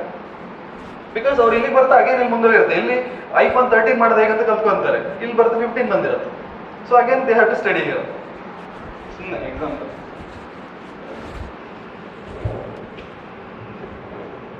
Okay, see and the beauty of these topics and all, ನೀವು ಒಂದೊಂದು paper same question, maybe same question ಕೆಲವು ಸತಿ ಬಂದಿದೆ, same question ಒಂದೊಂದು ಪೇಪರಲ್ಲಿ ಬಂದರೆ ಒಂದೊಂದು ಥರ ಬರೀಬೇಕು. ಎಕಾನಮಿ ಯಾವ ಪೇಪರ್ ಬರುತ್ತೆ? ಜನರಲ್ ಸ್ಟಡೀಸ್ 1 2 3 4 ಮೈನ್ಸ್ ಬಗ್ಗೆ ಮಾತಾಡ್ತಿದ್ದೀನಿ. ಯಾವ ಪೇಪರ್ ಬರುತ್ತೆ? ಜನರಲ್ ಸ್ಟಡೀಸ್ 1 2 3 4 ಅದರಲ್ಲಿ ಯಾವ ಪೇಪರಲ್ಲಿ ಬರುತ್ತೆ? 3 ಬರುತ್ತೆ. ಜನರಲ್ ಸ್ಟಡೀಸ್ ಪೇಪರ್ 3 ಎಕಾನಮಿ ಬರುತ್ತೆ. ಹಾಗಂತ ಜನರಲ್ ಸ್ಟಡೀಸ್ ಪೇಪರ್ 1 ಬರಲ್ವಾ? ಅನ್ಎಂಪ್ಲಾಯ್ಮೆಂಟ್ ಏನು, social issues general studies paper 1 social issues ಜಾಸ್ತಿ ಕೇಳೋದು. ಸೊ ಅಲ್ಲಿ ಬರುತ್ತೆ. ಈ ಸೇಮ್ ಕ್ವಶನ್ ಸ್ವಲ್ಪನೂ ವರ್ಡು ಚೇಂಜ್ ಇಲ್ಲ, ಹಾಗೆ ಇದೆ ಅಂತ ಮಾಡಿ. ಜನರಲ್ ಸ್ಟಡೀಸ್ 1 ಕೇಳಿದರೆ 3 ಕೇಳಿದರೆ ನಿಮ್ಮ ಆನ್ಸರ್ ಚೇಂಜ್ ಇರಬೇಕಾ ಸೇಮ್ ಇರಬೇಕಾ? ಎಂಟೈರ್ಲಿ ಡಿಫ್ರೆಂಟ್ ಇರಬೇಕು. ಕ್ವಶನ್ ಸೇಮ್ ಇದ್ರ ಸಮೇತ. ಈವನ್ ಎಸ್ ಕೇಳಿದ್ದಾರೆ ನಿಮ್ಮ ಆನ್ಸರ್ 3 ಥರ ಇರಬೇಕು. ಎಕಾನಮಿಲಿ ಕೇಳಿದಾಗ ಏನು ಬರೀಬೇಕು ನೀವು? when the question is in economy, your answer also must be like the economic answer. Like you should give data, you should give a facts, you should give a figures, and you should give some economic terms in GS3 answers. If the question is in a GS1 social issues, in that time you should talk about generalistic answers. Like you should talk about like general answer very well. ಅಲ್ಲಿ ಜಾಸ್ತಿ economic terms and figures ಕೊಡ್ಬೋದು. May be in introduction ಒಂದಿಷ್ಟು data ಕೊಡಬೇಕು. ಈ data ಎಲ್ಲ ನಿಮಗೆ ಇದರಲ್ಲಿ ಸಿಗುತ್ತೆ. ಅದು PD 365 ಪ್ರಿಲಿಮ್ಸ್ ಟೆಸ್ಟ್ ಅಥವಾ ಮೈನ್ಸ್ ಟೆಸ್ಟ್ 365 ವಿಷನ್ ಏನಿದೆ ನೋಡಿ ಅದರಲ್ಲಿ ಸಿಗುತ್ತೆ. ಓಕೆ, ಕರೆಂಟ್ ಅಫೇರ್ಸಲ್ಲಿ ಅದನ್ನೆಲ್ಲ ಡಿಕ್ಟೇಟ್ ಮಾಡಿದ್ರೆ ಇವಾಗಿರೋ ಡೇಟಾನೇ ಮುಂದಿರಲ್ಲ ನೀವು ಎಕ್ಸಾಮ್ ಬರೀತಾ. ಈ ಸತಿ ಅವ್ರು ಎಕ್ಸಾಮ್ ಬರೀತಿದ್ರಾ? ಇಲ್ಲ, ನೋಡ್ಬೇಡಿ. ಅಪ್ಲೈ ಮಾಡಿದ್ರಾ ಪ್ರಿಲಿಮ್ಸ್? ವೆರಿ ಗುಡ್, ನೀವು ಹೊಸ ವಿಷಯ. ಹಾಂ, ಮತ್ತು ಬೇರೆ ಯಾರಾದರೂ ಗೊತ್ತಿದೆಯಾ? ನೀವು ಆ ಕ್ಲಾಸಸ್ ಎಲ್ಲ ನೋಡಿ, ಅಬ್ಸೆಂಟ್ ಇದ್ದಿದ್ದ ಕ್ಲಾಸಸ್ ಎಲ್ಲ ನೋಡಿ. Okay, and first attempt is the best attempt. ಯಾಕಂದರೆ ಫ್ರೆಶ್ ಆಗಿ ಕ್ಲಾಸ್ ಕೇಳಿರ್ತೀವಲ್ವಾ, ಆ ನಾಲೆಡ್ಜ್ ಹಾಗೆ ಇರುತ್ತೆ. ಆ್ಯಂಡ್ ಕನ್ಫ್ಯೂಷನ್ಸ್ ಕಮ್ಮಿ, ಯಾಕಂದರೆ ಜಾಸ್ತಿ ಓದಕ್ಕೆ ಟೈಮ್ ಇರಲ್ಲ. ಜಾಸ್ತಿ ಓದಿದಾಗ ಕನ್ಫ್ಯೂಷನ್ ಸ್ಟಾರ್ಟ್ ಆಗುತ್ತೆ in between the options. Because indirectly ಎಲ್ಲ ಆಪ್ಷನ್ಸ್ ಕರೆಕ್ಟ್ UPSC. ಸೊ ಎಲ್ಲ ಆಪ್ಷನ್ಸ್ ಕರೆಕ್ಟ್ ಅಂತ ಹೇಗೆ ಗೊತ್ತಾಗುತ್ತೆ? ಜಾಸ್ತಿ ಓದಿದಾಗ ಗೊತ್ತಾಗುತ್ತೆ. ಸೊ ಕಮ್ಮಿ ಓದಿದಾಗ ಕ್ಲಾಸ್ ಕೇಳಿರೋದಷ್ಟೇ ಅಂತ ಹೇಳಿದಾಗ ಕ್ಲಾಸ್ ನಾಲೆಡ್ಜ್ ಮಾತ್ರ ಇರುತ್ತೆ. ಸೊ ಡೈರೆಕ್ಟ್ ಆನ್ಸರ್ ಬರುತ್ತೆ. So probability of clearing is more in first attempt compare to second, third, fourth, fifth. Okay, so all the best. See ಏನು ಮಾತಾಡ್ತಿದ್ವಿ? ಹಾಂ, ಜನರಲ್ ಸ್ಟಡೀಸ್ 1 ಬಂದಾಗ ಫ್ಯಾಕ್ಟ್ಸನ್ನು ಜಸ್ಟ್ ಇಂಟ್ರೊಡಕ್ಷನ್ಗೆ ಹಾಕಿ ಅಥವಾ ಕನ್ಕ್ಲೂಷನ್ ಹಾಕಿ, ಮಿಡ್ಲಲ್ಲೆಲ್ಲ ಸೋಷಿಯಲ್ ಆಗಿ ಬರೀರಿ. If it is in essay, same question, there is no single word mismatch. Same question ಹೇಗೆ ಬರೀತೀರಾ? Unemployment ಬಗ್ಗೆ ಅಲ್ಲಿ ಡಾಟಾ ಫ್ಯಾಕ್ಟ್ಸ್ ಫಿಗರ್ಸ್ ಕೊಡಲಿಕ್ಕೆ ಇಲ್ಲ. Essay is nothing but feeling your emotions. ನಿಮ್ಮ ಎಮೋಷನ್ಸ್ ಹಾಕ್ಬೇಕಲ್ಲಿ. ಅಲ್ಲೊಂದು ಸ್ಟೋರಿ ಬರಿಬೇಕು, ಕತೆ ಬರಿಬೇಕು, ಅನೆಕ್ಡಾಟ್ ಅಂತ ಕರಿತೀವಿ. ನಿಮ್ಮದೇ ಲೈಫ್ ಸ್ಟೋರಿ ಅಂತೇಳಿ ಅಲ್ಲೊಂದೇನೋ ಕತೆ ಕಟ್ಟಬೇಕು. ನೀವೇ ಏನೇನೋ ಮಾಡ್ಬೇಕು ಅದಕ್ಕೆ. ಒಂದಿನ ಬೇಕಾದ್ರೆ ಈ ಟೈಮ್ ಪರ್ಮಿಟ್ ಸ್ಟ್ರಕ್ಚರ್ ಎಲ್ಲ ಹೇಳ್ತೀನಿ ಹೇಗೆ ಅಂತ. ಆ್ಯಂಡ್ 2 kinds of essays ಇದೆ, ಫಿಲಾಸಫಿಕಲ್ ಎಸ್ಸೆ ಮತ್ತು ಜನರಲ್ ಎಸ್ಸೆ ಅಂತ. ಅದು ಬರೆಯೋದೇ ಬೇರೆ ಸ್ಟೈಲ್, ಇದು ಬರೆಯೋದೇ ಬೇರೆ ಸ್ಟೈಲ್. ಆ್ಯಂಡ್ ಒಂದು ದೊಡ್ಡ ಕೋಟ್ಸ್ ಎಲ್ಲ ಹಾಕ್ಬೇಕು. ಎಕಾನಮಿ ಅಂತ ಹೇಳಿದ್ರೆ ಅಮರ್ತ್ಯ ಸೇನ್ ಆ ಥರದ್ದು, ಅಥವಾ ನಮ್ಮ ಗವರ್ನರ್ಸ್ ಯಾರು RBI ಗವರ್ನರ್ಸ್ ಅವ್ರದ್ದೆಲ್ಲ ಕೆಲವು ಕೋಟ್ ಸಿಗುತ್ತೆ. ಉರ್ಜಿತ್ ಪಟೇಲ್ ಅಥವಾ ಈವನ್ ನಮ್ಮ ಒಳ್ಳೊಳ್ಳೆ ಎಕನಾಮಿಸ್ಟ್ಗಳು ಮನಮೋಹನ್ ಸಿಂಗ್ ಆ ಥರದವ್ರದ್ದೆಲ್ಲ ಕೋಟ್ ಸಿಗುತ್ತೆ. ಸೊ ಜನರಲ್ ಆಗಿ ನಿಮಗೆ ಕೆಲವೊಂದಿಷ್ಟು ಕೋಟ್ ಸಿಗುತ್ತೆ. ಅನ್ಎಂಪ್ಲಾಯ್ಮೆಂಟ್ ಅಂತ ನೋಡಿದಾಗ ಗಾಂಧೀಜಿ, ಸ್ವಾಮಿ ವಿವೇಕಾನಂದ ಅವ್ರದ್ದು ಅದನ್ನೆಲ್ಲ ಕೋಟ್ಸ್ ಹಾಕಬೇಕು. ಒಂಥರ ನಿಮ್ಮ ಎಮೋಷನ್ಸನ್ನೆಲ್ಲ ಹಾಕಬೇಕು. ಎಲ್ಲಿ ಎಕಾನಮಿ ಆ ಎಮೋಷನ್ಸನ್ನು GS3 ಹಾಕಿದ್ರೆ ವಿಲ್ ಗೆಟ್ 0 marks. ಆಮೇಲೆ GS3 facts and figures essay ಹಾಕಿದ್ರೆ will get 0 marks there. Okay, ಹಾಗೆ ಆ ಮ್ಯಾನೇಜ್ಮೆಂಟ್ ಸ್ಕಿಲ್ ಇರಬೇಕು. ಓಕೆ, ಹಾಗೆ. ಓಕೆ, ನಿಮ್ಮ ಹತ್ರ ಇರೋ ನಾಲೆಡ್ಜ್ ಎಲ್ಲ ಕ್ವಶನ್ ಸಿಕ್ಕಿದ್ ಕೂಡ ಅದಕ್ಕೆ ತುಂಬಿಸ್ಬಿಡೋದಲ್ಲ. ಎಲ್ಲಿ ಬರೀತಾ ಇದ್ದೀನಿ ನಾನು, ಅದೊಂದು ಪ್ರಾಪರ್ ನಾಲೆಡ್ಜ್ ಇರ್ಬೇಕು ನಿಮಗೆ. ವೇರ್ ಆ್ಯಂಡ್ ರೈಟಿಂಗ್ ಅಂತ. It's not like your PUC ಅಥವಾ ಡಿಗ್ರಿಯಲ್ಲಿ ಬರೆಯುವಾಗ ಕ್ವಶನ್ ಕೊಡಲಿ ಅದರಲ್ಲಿರೋ ಆನ್ಸರ್ ಎಲ್ಲ ಬರ್ಬಿಡೋದಲ್ಲ. ನಿಮಗೆ ಗೊತ್ತಿಲ್ಲ ಅದ್ರ ರಿಲೇಟೆಡ್ ಏನೇನು ಗೊತ್ತು ಎಲ್ಲ ಬರ್ಬಿಡೋದಲ್ಲ. ಫಸ್ಟ್ ನೋಡಿ, ಅನಲೈಸ್ ಮಾಡಿ, take a few seconds, few minutes some time for essay, deep breath. After that start to write answer. ಹಾಗೆ. ಓಕೆ, ಹಾಂ, ಸೈಕ್ಲಿಕಲ್ ಮುಗೀತಲ್ವ, ಸ್ಟ್ರಕ್ಚರ್ ಮುಗೀತು.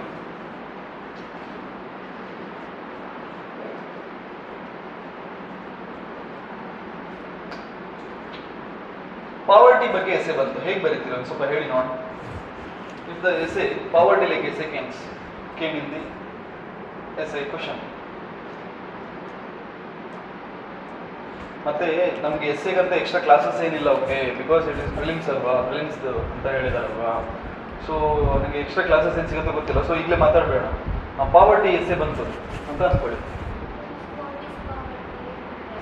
ಸಿ, ಪಾವರ್ಟಿ ಆರ್ ಎಂಪ್ಲಾಯ್ಮೆಂಟ್ ಅಥವಾ ವುಮನ್ ಇದೆಲ್ಲ ಜನರಲ್ ಸಬ್ಜೆಕ್ಟ್ಸ್ಗಳು. ಜನರಲ್ ಸಬ್ಜೆಕ್ಟ್ ಅಂತ ಹೇಳಿದಾಗ ನೀವು UPSC ಯಾವುದೆಲ್ಲ ಸಬ್ಜೆಕ್ಟ್ಸ್ ಇದೆ ನೋಡ್ಬೇಕು. ಆ ಸಬ್ಜೆಕ್ಟ್ಸ್ಗೆಲ್ಲ ಒಂದು ಡೈಮೆನ್ಷನ್ ಅಂತ ಕರಿತೀವಿ ನಾವು. You should connect these topic to different dimensions. ಯಾವುದೆಲ್ಲ ಡಿಫ್ರೆಂಟ್ ಡೈಮೆನ್ಷನ್ಸ್, ಯಾವುದೆಲ್ಲ ಸಬ್ಜೆಕ್ಟ್ ಹೆಸರು ಹೇಳಿ UPSC ಇರೋದು? Polity, economy, history, social issues, ಆಮೇಲೆ environment, geography, science and tech. Finish. ಎಷ್ಟು ಡೈಮೆನ್ಷನ್ ಆಯ್ತು ನೋಡಿ, ಒಂದು 8 ಡೈಮೆನ್ಷನ್ ಆಗುತ್ತೆ. ಇದನ್ನ ಹೀಗೆ ಕಂಟಿನ್ಯೂ ಮಾಡ್ತಾರೆ. 8 ಡೈಮೆನ್ಷನ್, ಒಂದೊಂದು ಡೈಮೆನ್ಷನ್ ಒಂದೊಂದು sub heading. Sub heading don't polity ಅಂತೆಲ್ಲ ಕೊಡೋದಲ್ಲ, ಅದಕ್ಕೆ ಬೇರೆ ಥರನೇ ನೀವು ಸ್ವಲ್ಪ ಬರುತ್ತೆ ಮುಂದೆ ಬರೀತಾ. ಆಮೇಲೆ ಸಬ್ ಹೆಡಿಂಗ್ ಎಲ್ಲ ಏನು ಕೊಡಬಾರ್ದು. ಇದು ಈ ಡೈಮೆನ್ಷನ್ ನಿಮ್ಮ ತಲೆಯಲ್ಲಿ ಇರಬೇಕು. ಓಕೆ, ಈ ಡೈಮೆನ್ಷನ್ ಮಾತಾಡ್ತಾ ಹೋಗ್ಬೇಕು. ಪಾವರ್ಟಿ ಪೊಲಿಟಿಯಲ್ಲಿ ಏನು ಮಾತಾಡ್ತೀರಾ? ಆ್ಯಂಡ್ ಇನ್ನೂ ಯಾವ ಥರ ಸಬ್ಜೆಕ್ಟ್ಸ್ ಇದೆ ಹೇಳಿ? Internal security ಅದಿದೆಲ್ಲ.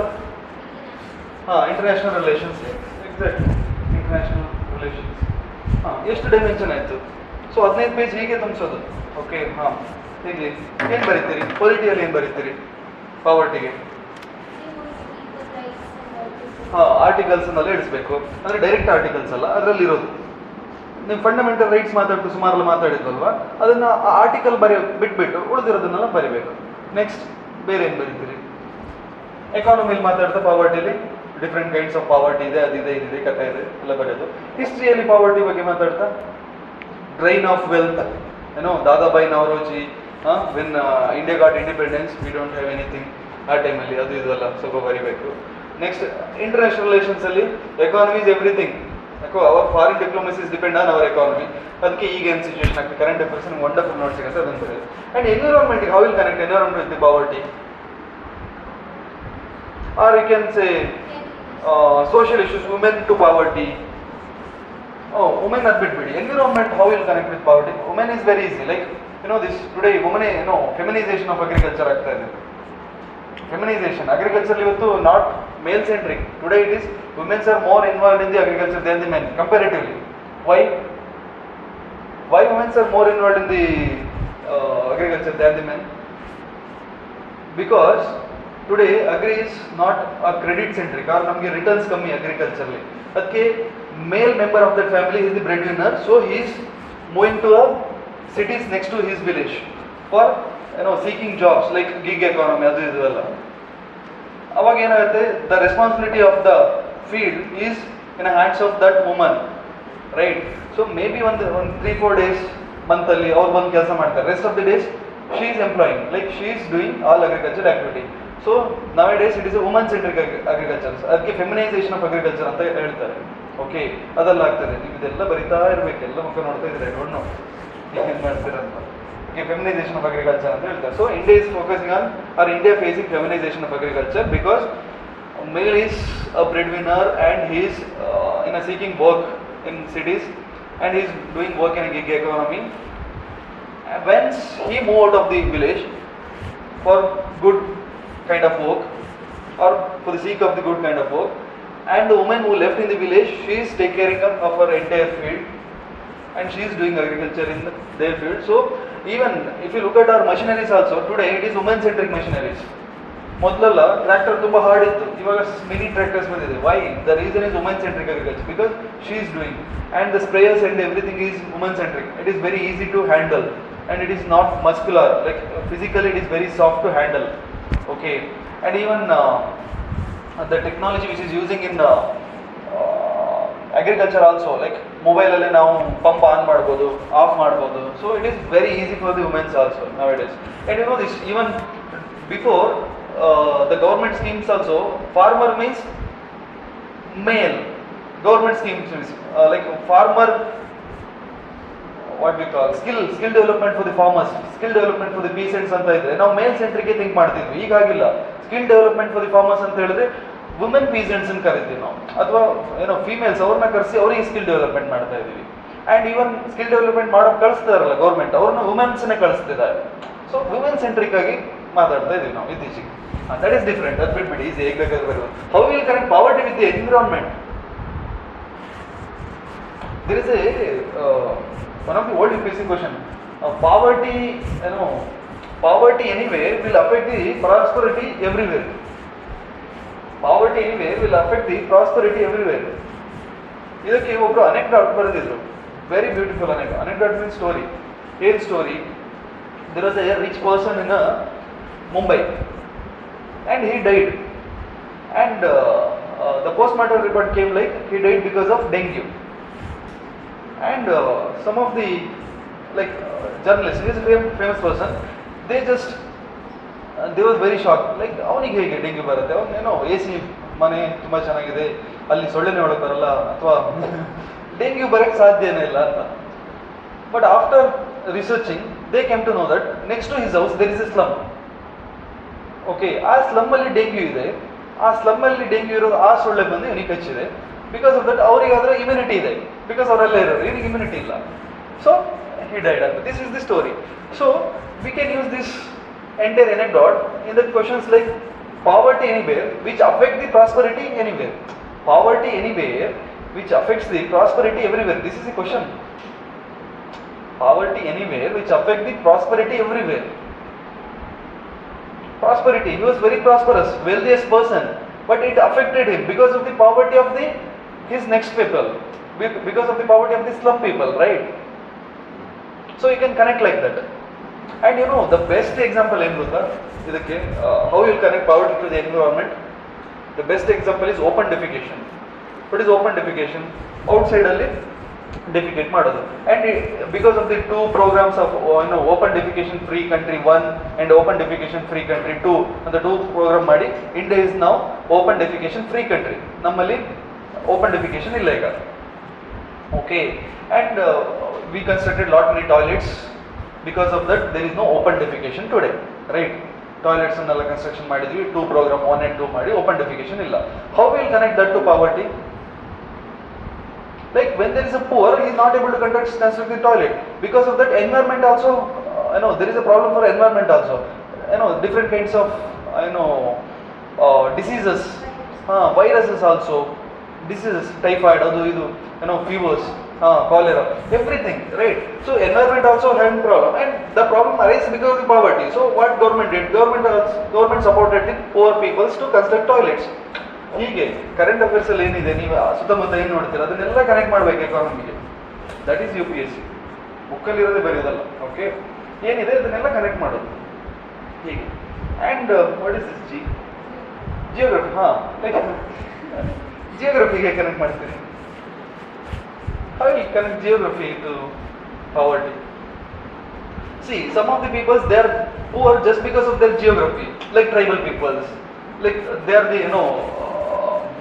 the people who are away from the city, or people who are away from the industrial area, the people away from the one their economic activity is good.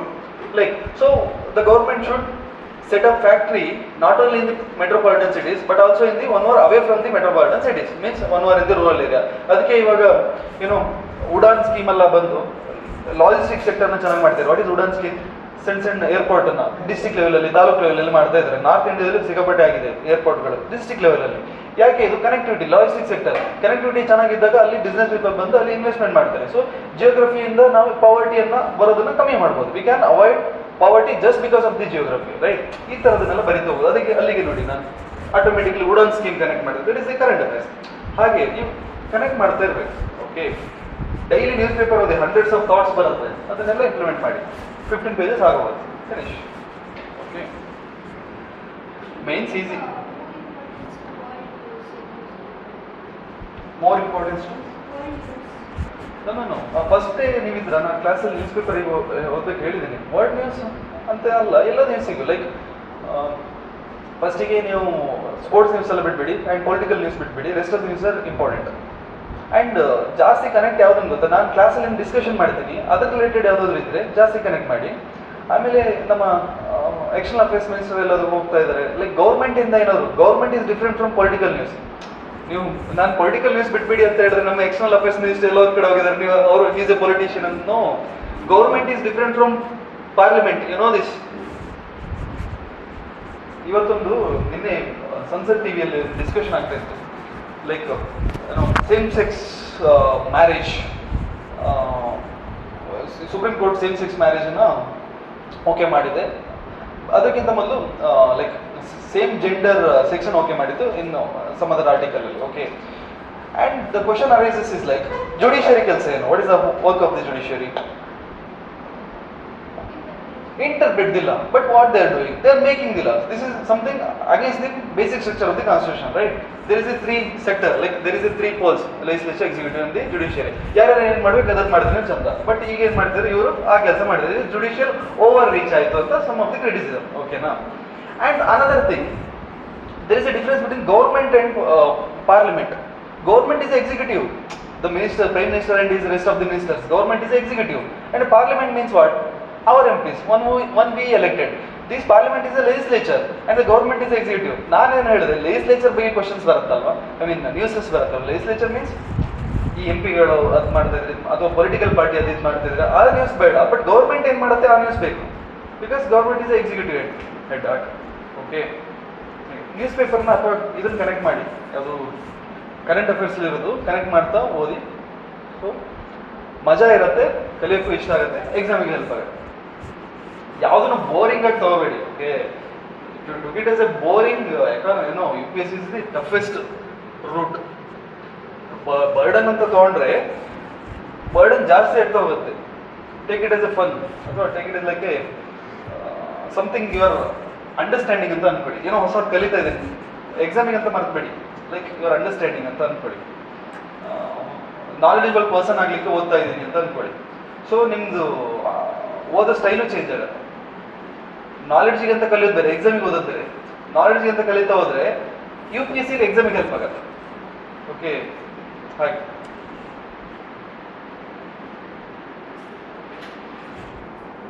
ಆಮೇಲೆ ಈ mind set ಇದೆಯಲ್ಲ, okay ಇದು ಈ subject, ಈ topic ಕಲಿತಾ ಇದನ್ನ ಮಾತ್ರ think ಮಾಡ್ತೀನಿ, ಈ ಸಬ್ಜೆಕ್ಟ್ ಕಲಿತಾ ಇದನ್ನ ಥಿಂಕ್ ಮಾಡ್ತೀನಿ, ಆ ಥರ ಮೈಂಡ್ ಸೆಟ್ UPSC ವರ್ಕ್ ಆಗಲ್ಲ. UPSC ಸಬ್ಜೆಕ್ಟ್ಸ್ ಇಲ್ಲ, UPSC ಟಾಪಿಕ್ಸ್ ಇಲ್ಲ, UPSC ಎಂಟರ್ ಸಿಚುಯೇಷನ್ ಅಷ್ಟೇ. ಓಕೆ, ನೀವು ಹಿಸ್ಟ್ರಿ ಓದ್ತಾನೆ ಪೊಲಿಟಿ, ಎಕಾನಮಿ ಎಲ್ಲ ಥಿಂಕ್ ಮಾಡ್ತಿರ್ಬೇಕು. ಎಕಾನಮಿ ಓದ್ತಾ ಪೊಲಿಟಿ ಥಿಂಕ್ ಮಾಡ್ತಿರ್ಬೇಕು. ಆನ್ಸರ್ಗೂ ಅಷ್ಟೇ, ಎಕಾನಮಿ ಆನ್ಸರ್, ಹಿಸ್ಟ್ರಿ ಆನ್ಸರ್ ಅಂತ ಏನೂ ಇಲ್ಲ, ಅಥವಾ ಪೊಲಿಟಿ ಆನ್ಸರ್ ಅಂತ ಇಲ್ಲ. ಎಲ್ಲ ಆನ್ಸರ್ಗೂ ಎಲ್ಲ ಸಬ್ಜೆಕ್ಟ್ಸ್ ಇರುತ್ತೆ, ಮಿಕ್ಸ್ಚರ್. ಓಕೆ,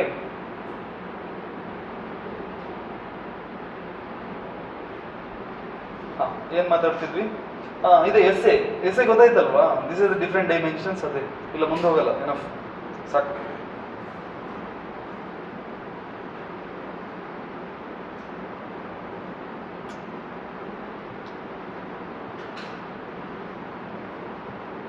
ಲೈಕ್ ಸೆಕ್ಯೂರಿಟಿ ಎಲ್ಲ ಏನು ಮಾತಾಡ್ತೀರಾ? ಲೈಕ್ ಸೆಕ್ಯೂರಿಟಿ ಬಂದಾಗ ಟೆರರಿಸಮ್, ಮಾಯಿಸಮ್, ಮಾಬ್ ಲಿಂಚಿಂಗ್ ಇದನ್ನೆಲ್ಲ ಕಮ್ಮಿ ಮಾಡಿದ್ರೆ ನಮ್ಮದು ಪಾವರ್ಟಿ ಕಮ್ಮಿ ಆಗುತ್ತೆ. Because we are spending lot money amount for the terrorism against activity. ಆ ಥರ ಅಲ್ಲ.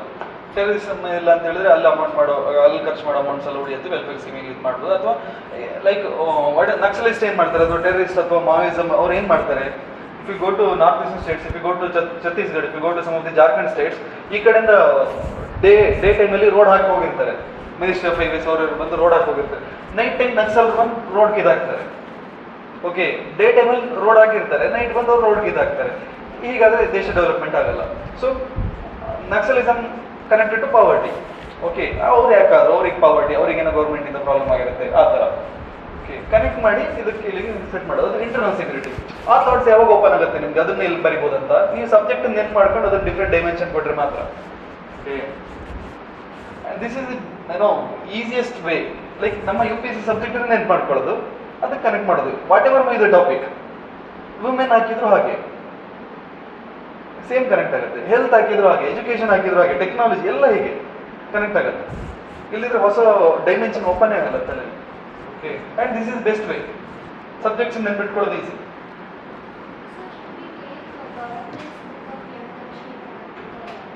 That is for the political science optional guys. ಗವರ್ನೆನ್ಸಿಗೆ ಅಷ್ಟೆಲ್ಲ ಬೇಡ. ಗವರ್ನೆನ್ಸಿಗೆ ಏನು ಬರುತ್ತೆ? ಇಂಡಿಯನ್ ಪಾಲಿಟಿ ಏನೋ. ಗವರ್ನೆನ್ಸಿಗೆ ಅದು ಬೇಡ. ಆಪ್ಷನಲ್ ನಿಮ್ಗೆ ಪೊಲಿಟಿ ರಿಲೇಟೆಡ್ ಇದ್ದರೆ, ಪೊಲಿಟಿಕಲ್ ಸೈನ್ಸ್ PSIR ಎಲ್ಲ ಇದ್ದರೆ ಯು ಕ್ಯಾನ್ ಪ್ರಿಫರ್ ಲೈಕ್ ಅದನ್ನು. ಯಾಕಂದರೆ ಅವ್ರು ತುಂಬ ಚೆನ್ನಾಗಿದೆ ಆ ಥರವರು. ಗವರ್ನೆನ್ಸ್ ಬುಕ್ಕು ನನಗೇನು ಬೇಡ ಅನ್ಸುತ್ತೆ, ನಾನು ಓದಿಲ್ಲ ಅದು. What is governance actually? The work of government is governance. ಅದಕ್ಕೆ ಬುಕ್ ಯಾಕೆ ಓದಬೇಕು? ಕರೆಂಟ್ ಅಫೇರ್ಸ್ ಅಲ್ಲೇ ಇರುತ್ತೆ. Okay,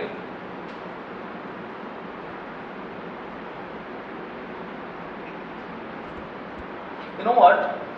In your mains questions, polity ಲಕ್ಷ್ಮೀಕಾಂತಿಂದ ಕ್ವಶನ್ಸ್ ಬರಲ್ಲ ಮೈನ್ಸಲ್ಲಿ. Laxmikanth everything is only for the prelims. ಮೈನ್ಸಲ್ಲಿ ಎಲ್ಲ ಕರೆಂಟ್ ಅಫೇರ್ಸೇ, current affairs. Something current affairs came from same sex marriage ಇವತ್ತಿದ ನ್ಯೂಸಲ್ಲಿ ಇದೆ ಅಲ್ವಾ, ಇದ್ರ ಬಗ್ಗೆ ಕ್ವಶನ್ ಬಂದಾಗ ನಾವು ಅದನ್ನು ಪೊಲಿಟಿ ಕ್ವಶನ್ಸ್ ಅಂತ ಹೇಳ್ತೀವಿ. ಸೊ ಅದು ಇದರಲ್ಲಿ ಎಲ್ಲಿದೆ ಲಕ್ಷ್ಮೀಕಾಂತಲ್ಲಿ. ಸೊ ನೀವು ಆಫ್ಟರ್ ಪ್ರಿಲಿಮ್ಸ್ ಲಕ್ಷ್ಮೀಕಾಂತ್ ರಿವೈಸ್ ಅದನ್ನೆಲ್ಲ ಏನಿರಲ್ಲ. After prelims just current affairs vision materials ಓದ್ಬೇಕು. ಅಲ್ಲೆಲ್ಲ ಇದು ಕೊಟ್ಟಿರ್ತಾರೆ, ಏನು ಕಂಬೈನ್ ಮಾಡಿಕೊಟ್ಟಿರ್ತಾರೆ, ಎಂಟೈರ್ ಇಯರ್ ಕರೆಂಟ್ ಅಫೇರ್ಸ್ ಎಲ್ಲ ಕಂಬೈನ್ ಮಾಡಿಕೊಟ್ಟಿರ್ತಾರೆ, ಅದನ್ನೆಲ್ಲ ಓದ್ಬೇಕು. ಆಮೇಲೆ ಆನ್ಸರ್ ರೈಟಿಂಗ್ ಮಾಡಬೇಕು. ಇದನ್ನ ಒಂದು ರೌಂಡ್ ಸುಮ್ಮನೆ ರಿವೈಸ್ ಮಾಡೋದು. ಆಬ್ವಿಯಸ್ಲಿ ನೀವು ಪ್ರಿಲಿಮ್ಸ್ ಪಾಸ್ ಆಗಿದ್ದೀರಾ ಅಂತ ಹೇಳಿದ್ರೆ ತುಂಬ ಸತಿ ರಿವೈಸ್ ಮಾಡಿರ್ತೀರ. ಪ್ರಿಲಿಮ್ಸ್ ಕ್ಲಾಸಲ್ಲಿ ಮಾಡಿರೋದು ಮತ್ತೆ ಲಕ್ಷ್ಮೀಕಾಂತ್ ಅದು ಸ್ಟ್ಯಾಂಡರ್ಡ್ ಬುಕ್ಸ್ ಎಲ್ಲ ಎನಫ್ ಅದು. ಆಮೇಲೆ ನೀವು ನೆಕ್ಸ್ಟ್ ಎಂಡಿಗೆ ಹೋಗ್ಬೇಕು, ಅದನ್ನು ರಿವೈಸ್ ಮಾಡ್ತಾ ಬರೋದಲ್ಲ. ಓಕೆ, ಹಾಗೆ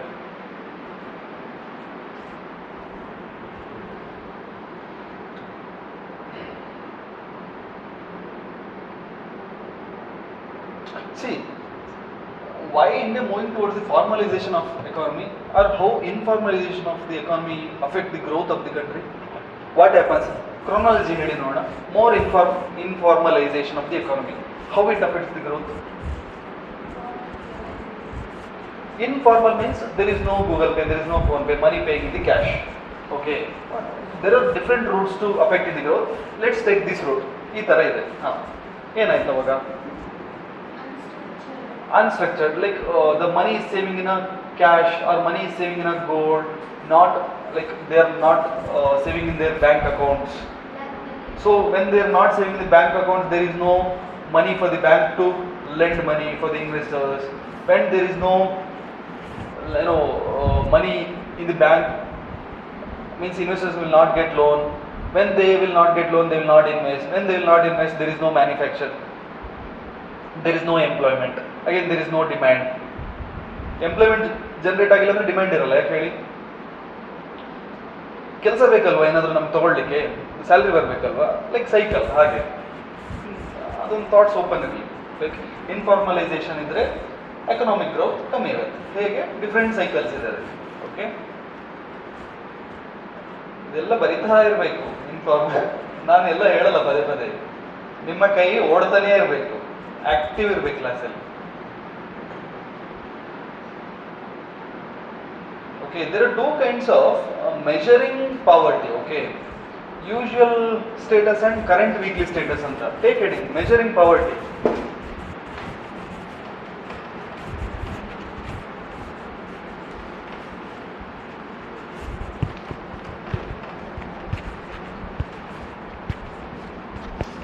UPSC ಕೋಚಿಂಗ್ ಇದೆ ಅಲ್ವಾ, ಎಷ್ಟು time ಬರ್ತಿದ್ಯಾ?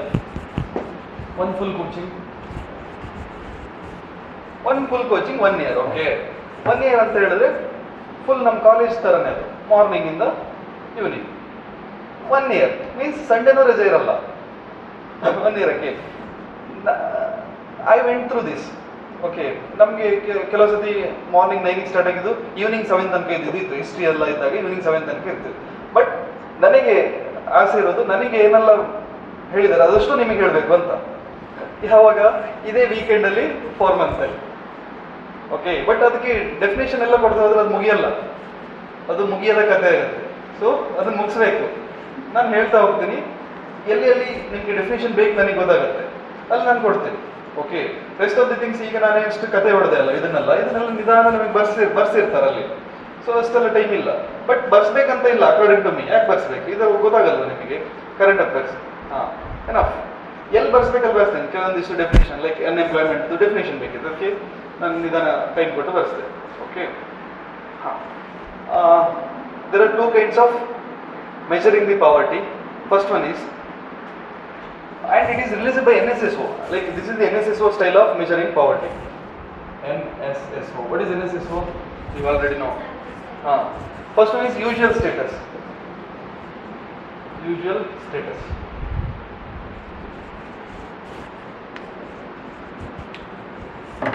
See, it will take 1 year data. It will take 1 year data to measure the poverty. Poverty. Once and 365 days to measure the poverty. It will take 365 days to measure the poverty. If the person is not getting employment more than 183 days, if the person is not getting employment more than 183 days, he is unemployed.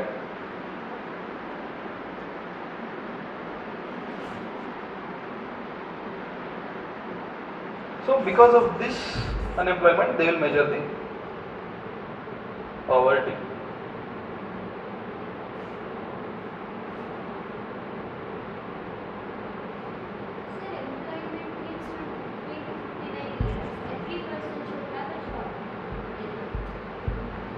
One who are willing, if he had a job, that is employment. If he is not willing and is there in 15 to 59, that is not employment. That is not unemployment. If they are willing, household. Are you talking about the maids or housewives? Housewives, okay.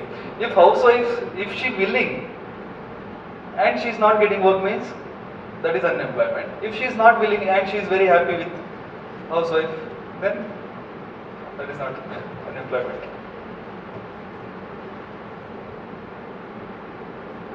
If she is a wife of KS officer or IAS officer, she is not willing to work.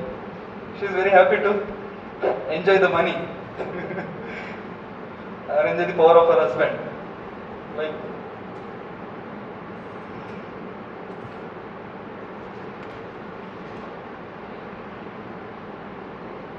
revise that, I will come to that. ಇದೆಲ್ಲ ಹೋಯ್ತಿದ್ದು ಸಿಗ್ತಾ ಇಲ್ಲ. Revise ಮಾಡಿ next topic ಯಾವ್ದು ಸಿಗ್ತಾ ಇಲ್ಲ ನನಗೆ. I will come back.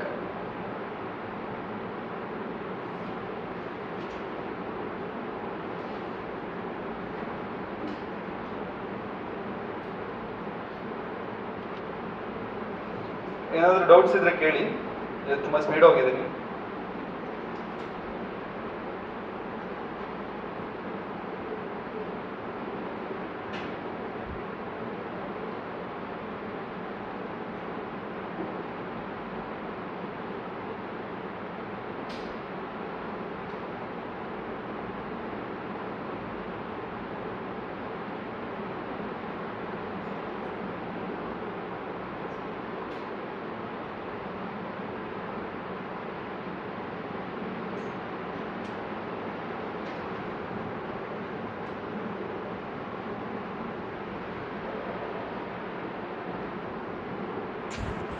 See, NSSO, ಏನು ಬರೆದ್ರಿ? NSSO adopted 3 approaches to measure 3, not 2. Unusual, usual status, current daily status,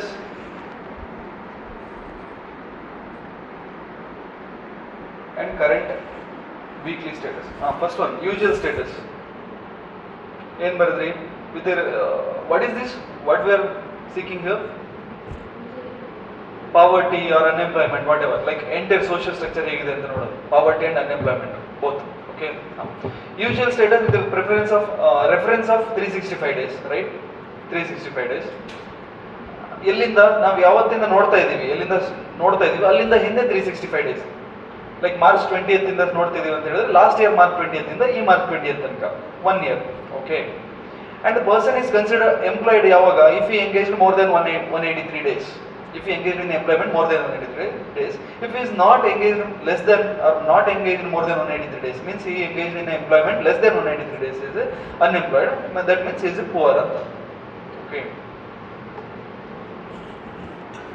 Next, second one, current weekly status.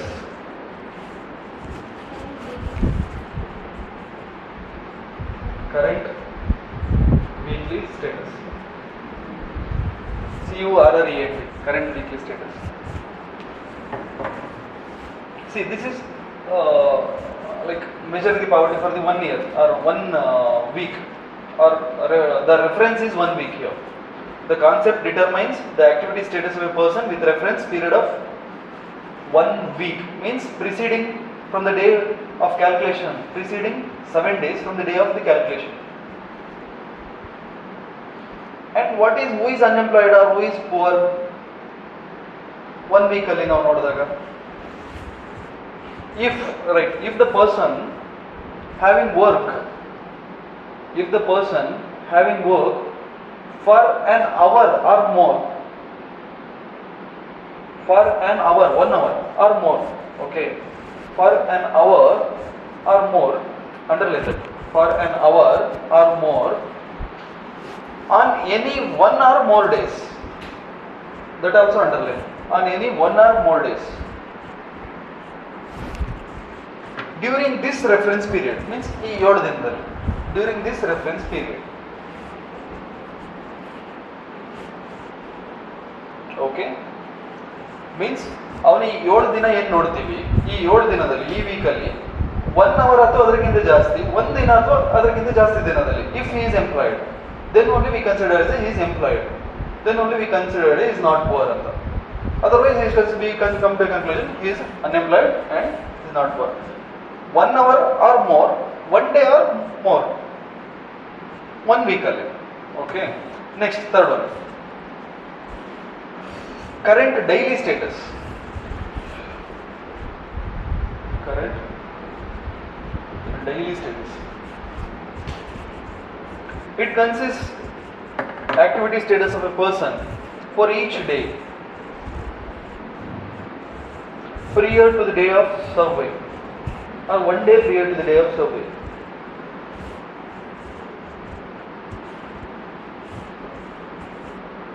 A person having worked for 1 hour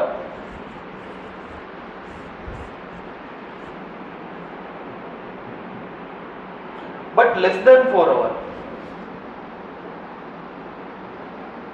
Underline, 1 hour but less than 4 hours. He is considered as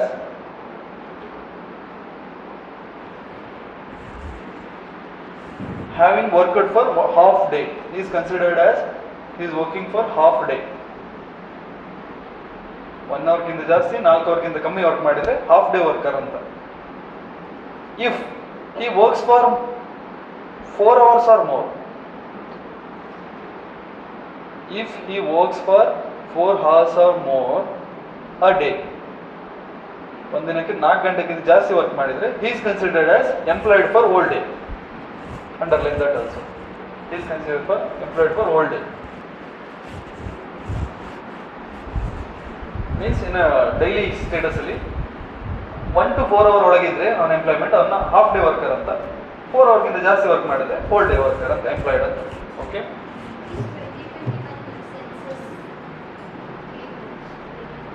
when it came when, no, because of COVID, they are giving the reason COVID.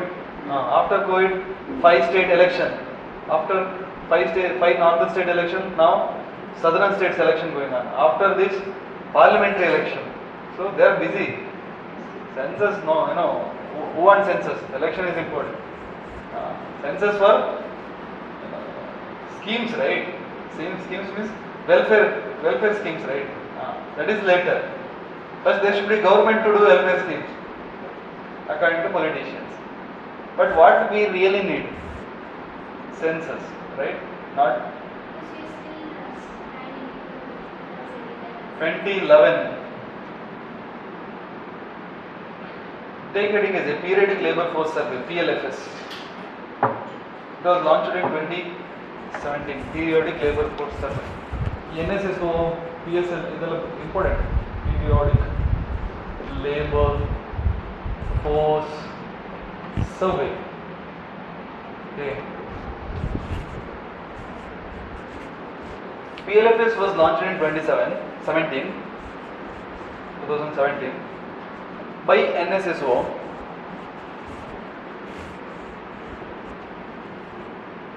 replacing earlier employment unemployment survey, EUS, ಅದನ್ನು replace ಮಾಡಿ ಬಂದಿದೆ.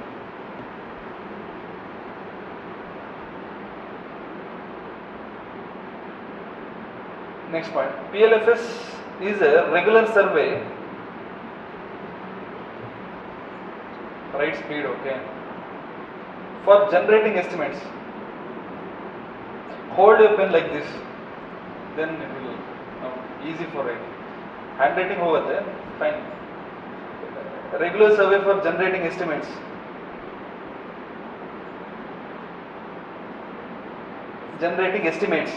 of various labor force indicates on quarterly basis. What is quarter? This is a meme in Instagram reels. One of the online class, one of the lecturer asked about what is quarter, and somebody from the student said told 180 ml, sir. Okay, quarter means 1/4 means quarterly basis means from the year means 3 months. 1/4 for the year means 3 months, right? 3 months once release ಮಾಡ್ತಾರೆ data. Quarterly basis for urban areas. Quarterly basis for urban areas indicators on quarterly basis for urban areas, and annual basis means yearly once for both rural and urban combinedly. Specifically for urban area quarterly basis, combinedly yearly basis. ಅದೆಲ್ಲ ಸ್ವಲ್ಪ ನಿಮ್ಗೆ ಗೊತ್ತಿರಬೇಕು ಹೇಗೆ release ಮಾಡುತ್ತೆ ಯಾವಾಗ ಅಂತ. Okay, and then also state level and India level, all India level. They will release data on state level and all India level.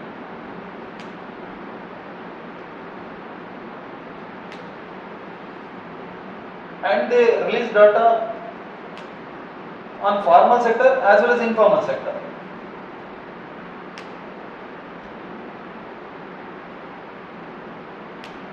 Not only about formal but also informal. Okay.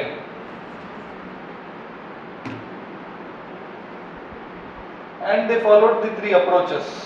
What are the 3 approaches? Usual status, current weekly, current daily, which is seen above. Okay. Employment elasticity. I covered that or not? Did I cover that employment elasticity? No. That is very important. Take heading as employment elasticity. This is enough. PLF is enough. Employment elasticity.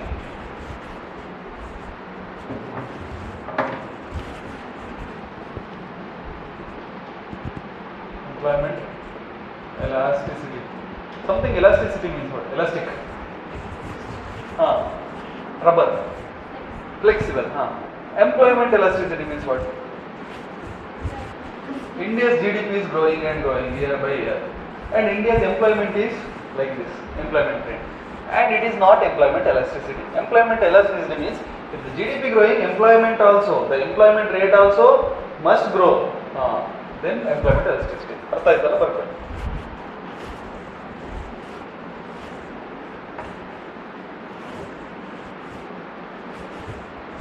If GDP grows, employment generation out of that economy also must grow. Or the growth of employment along with the GDP is employment elasticity.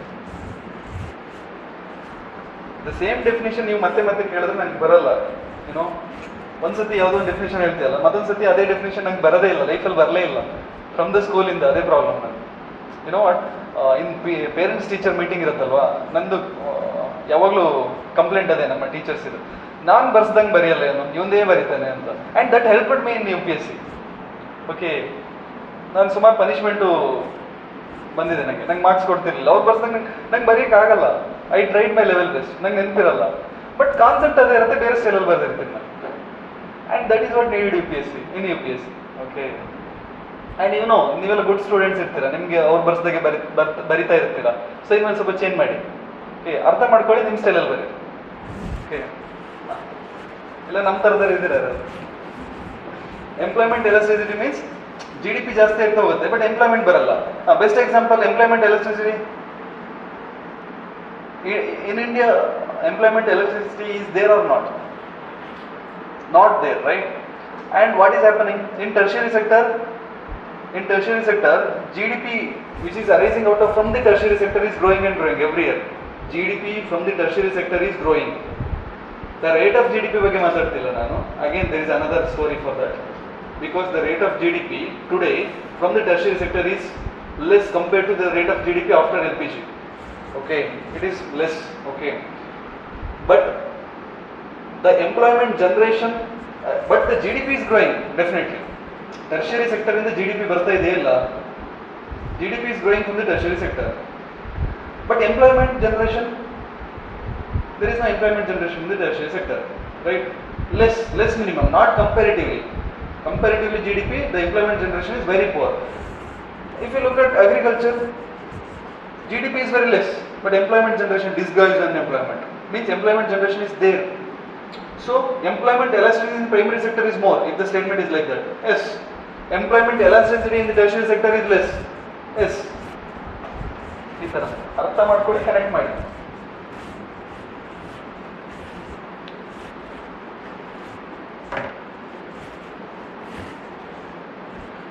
But ಇಲ್ಲೊಂದು ಪ್ರಿಲಿಮ್ಸಿಗೆ ಬೇಕಾಗೋ ಥರ ಒಂದಿಷ್ಟು data ಬೇಕು ನಿಮಗೆ. Like ಕೆಲವು ಸತಿ general ಆಗಿ questions ಬರುತ್ತೆ, ಐ ವಿಲ್ ಗಿವ್ ಡಾಟಾ. ಒಂದಿಷ್ಟು ಎಕಾನಮಿಯಲ್ಲಿ ನಿಮಗೆ ಅನ್ಸದೇ ಇರೋ ಥರದ್ದೆಲ್ಲ ನಡೀತಾ ಇದೆ. So I will give data. Take heading. ಏನು ಹೆಡಿಂಗ್ ತೊಗೊಂತೀರ? ಏನಾದರೂ ತಗೊಳ್ಳಿ. ಎಂಪ್ಲಾಯ್ಮೆಂಟ್ ಟ್ರೆಂಡ್ಸ್ ಇನ್ ಇಂಡಿಯಾ ಅಂತ ತಗೊಳ್ಳಿ. Employment trends in India. Take heading as A employment trends in India.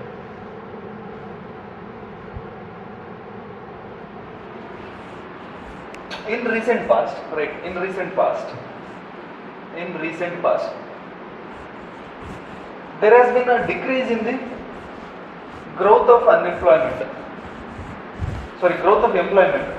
There has been a decrease in the growth of employment. Yes or no? Decrease in the growth of employment. In spite of increasing economic growth. Continue the statement. In spite of increasing the economic growth. Economic growth ಇದೆ, ಆದರೆ ಅದಕ್ಕೆ ಪಾರಾಗಿ employment generate ಆಗ್ತಾ ಇಲ್ಲ.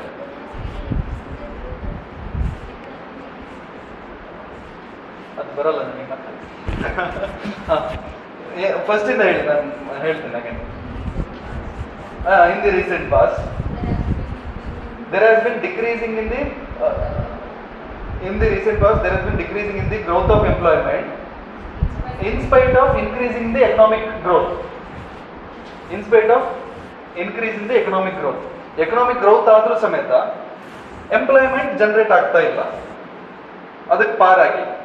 Okay, that means economic elasticity ಇದೆ ಇಂಡಿಯಾದಲ್ಲಿ ಅಂತ indirect ಆಗಿ ಹೇಳಿದ್ದೀನಿ ನಾನು. ಓಕೆನಾ? Next point right. This is data and this is very important for the prelims perspective. Overall employment elasticity ratio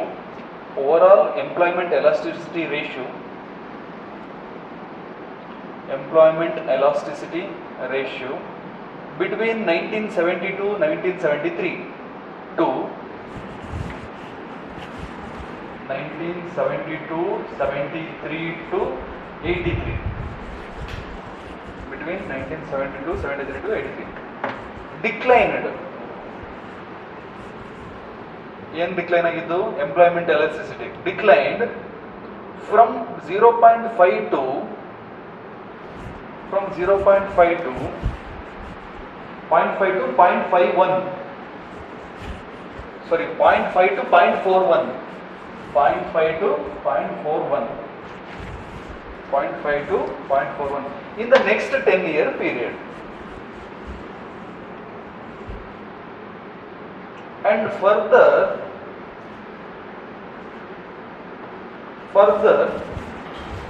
to 0.29. Further to 0.29 during 1993. During 1993. Okay. It again declined to almost 0.04 in 2011 census. Okay. ಇದನ್ನ ಒಂದ್ಸತಿ ಓದಿ. ನಾ ಏನು ಬರ್ಸ್ತಾ ಇದ್ದೀನಿ, employment elasticity ಬರ್ಸ್ತಾ ಇದ್ದೀನಿ, ಆಮೇಲೆ ಒಂದು statement ಹೇಳ್ತೀನಿ, ಅದಕ್ಕೆ ಕನೆಕ್ಟ್ ಮಾಡಿ ಆನ್ಸರ್ ಹೇಳಿ.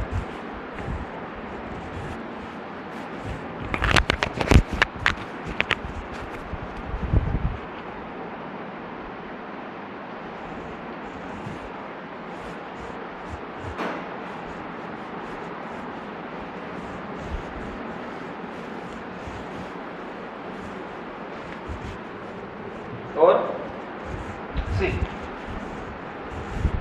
1972 ಎಷ್ಟು ವರ್ಷ ಆಯಿತು? 23. From the last 5 decades India's GDP is growing as well as employment rate in India is also growing. This is my statement from the last 5 decades. By using this data, my statement is right or wrong? Tell me. In the past 5 decades, India's GDP is growing as well as employment generation out of that GDP is also growing. No. Why? If you look at the statement, I am talking about the employment elasticity. That was 0.5 in a first census, 1773 census. After that 0.4 means employment ಜಾಸ್ತಿ ಆಗ್ತಾ ಇದೆ, but rate of employment ಕಮ್ಮಿ ಆಗಿದೆ. 0.4 means point something means that is positive only. Employment generation ಆಗ್ತಾ ಇದೆ, but rate of employment got generated, decreased. So my statement is what? What is my statement? Question is what? 5 decades, GDP is growing, but employment rate is decreasing, right? Employment rate is increasing anta helidini. So that is wrong, but employment rate is decreasing. Another question, in the past 5 decades, our GDP is increasing, but our employment number is decreasing. Employment number, the person who there in the employment are decreasing. Wrong. Employment number is different from employment rate. Rate means this one. The growth of employment is the rate. Growth of employment is the rate. But employment number means what? Population ಜಾಸ್ತಿ ಆದಾಗ employment ಜಾಸ್ತಿ ಆಗುತ್ತೆ. Right? ಈ ತರ ಅಲ್ಲ question ಬರುತ್ತೆ. So employment elasticity is decreasing. If the statement, for past 5 decades, along with GDP, GDP, employment elasticity is also decreasing. Employment elasticity is also increasing like GDP. If that is the statement, from the past 5 decades, along with GDP, employment elasticity is also increasing. Wrong. What is employment elasticity? If GDP increases, employment also increases. That is not seen. It is decreasing 0.5 to 0.41, 0.29. ಈ ತರ ಎಲ್ಲ ಕೇಳ್ತಾರೆ. Are you connecting? Able to connect, right? Fine.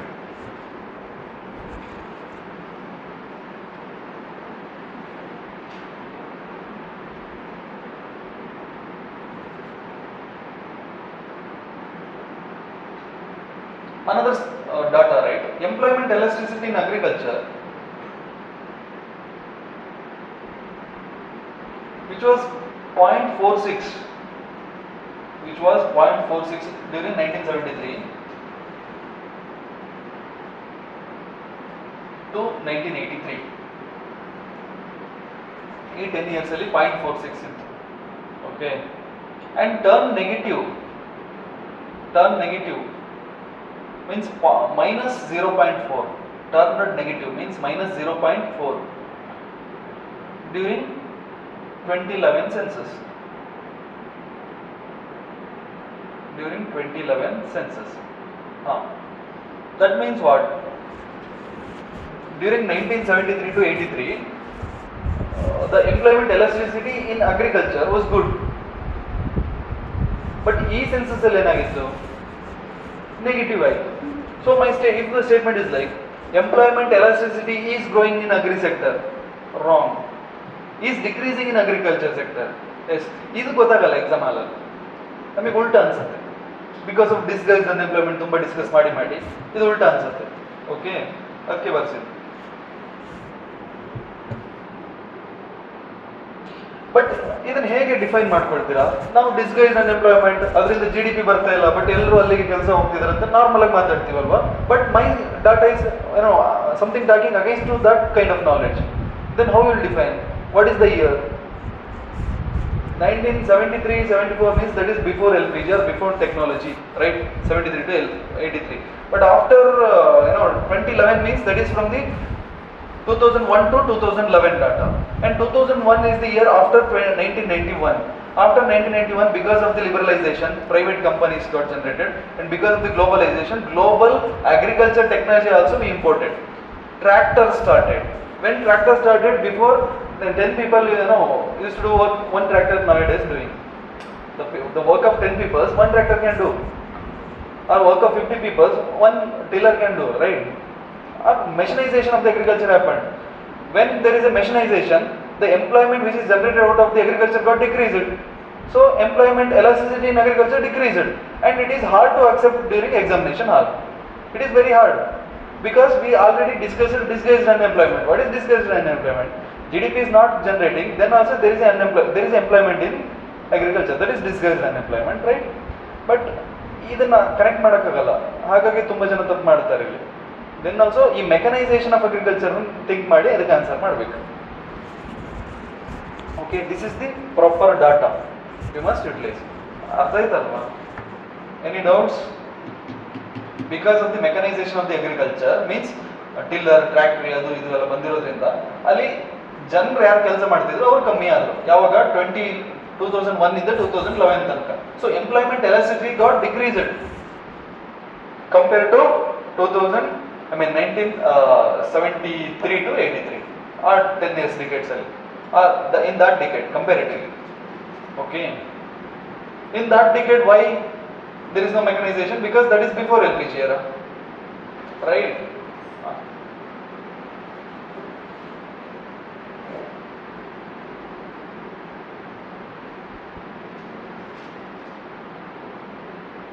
What is the causes of unemployment in India? We discussed so many types of unemployment and all. Now tell me the reason for unemployment. Causes. Overpopulation. That is the main reason. Okay. Overpopulation and over literacy. Women literacy. Next. And we discussed stringent labor laws that backfired. The intention why it formed. The intention behind the formation of the labor laws to the benefit of the laborers, to the benefit of the employees. But it backfired. ಯಾರು ಕೆಲಸ ಮಾಡ್ತಾರೆ ಅವ್ರಿಗೆ benefit ಆಗಲಿ ಅಂತ labour loss ತಂದಿದ್ದು. ಆದರೆ ಏನು ಮಾಡಿದ್ರು ಇವರು? ಲೇಬರ್ಗಳನ್ನು ಹೈಯರ್ ಮಾಡೋದೇ ಬಿಟ್ಬಿಟ್ರು ಕಂಪನಿಯವರು. ಅದನ್ನೆಲ್ಲ ಪ್ರಾಜೆಕ್ಟ್ ಬೇಸ್ಡ್ ಆಗಿ ಕೊಡ್ಲಿಕ್ಕೆ ಸ್ಟಾರ್ಟ್ ಮಾಡಿದ್ರು. Project based means they are not there labours. So they didn't need to maintain the labour laws over those employees. ಇಲ್ಲದ್ರೆ ಲೇಬರ್ ಲಾ ಮೇಂಟೈನ್ ಮಾಡ್ಬೇಕಂದ್ರೆ ಪೆನ್ಷನ್ ಕೊಡಬೇಕು ಅವರಿಗೆ, ಅಥವಾ ಅವ್ರದ್ದು ಎಂಪ್ಲಾಯ್ಮೆಂಟ್ ಅನ್ನ ಪರ್ಮನೆಂಟ್ ಮಾಡಬೇಕು, ಅದೆಲ್ಲ ಸುಮಾರು ರಗಳೆ ಇದೆ. Okay, that is another reason for unemployment or another reason. And what is the other reasons?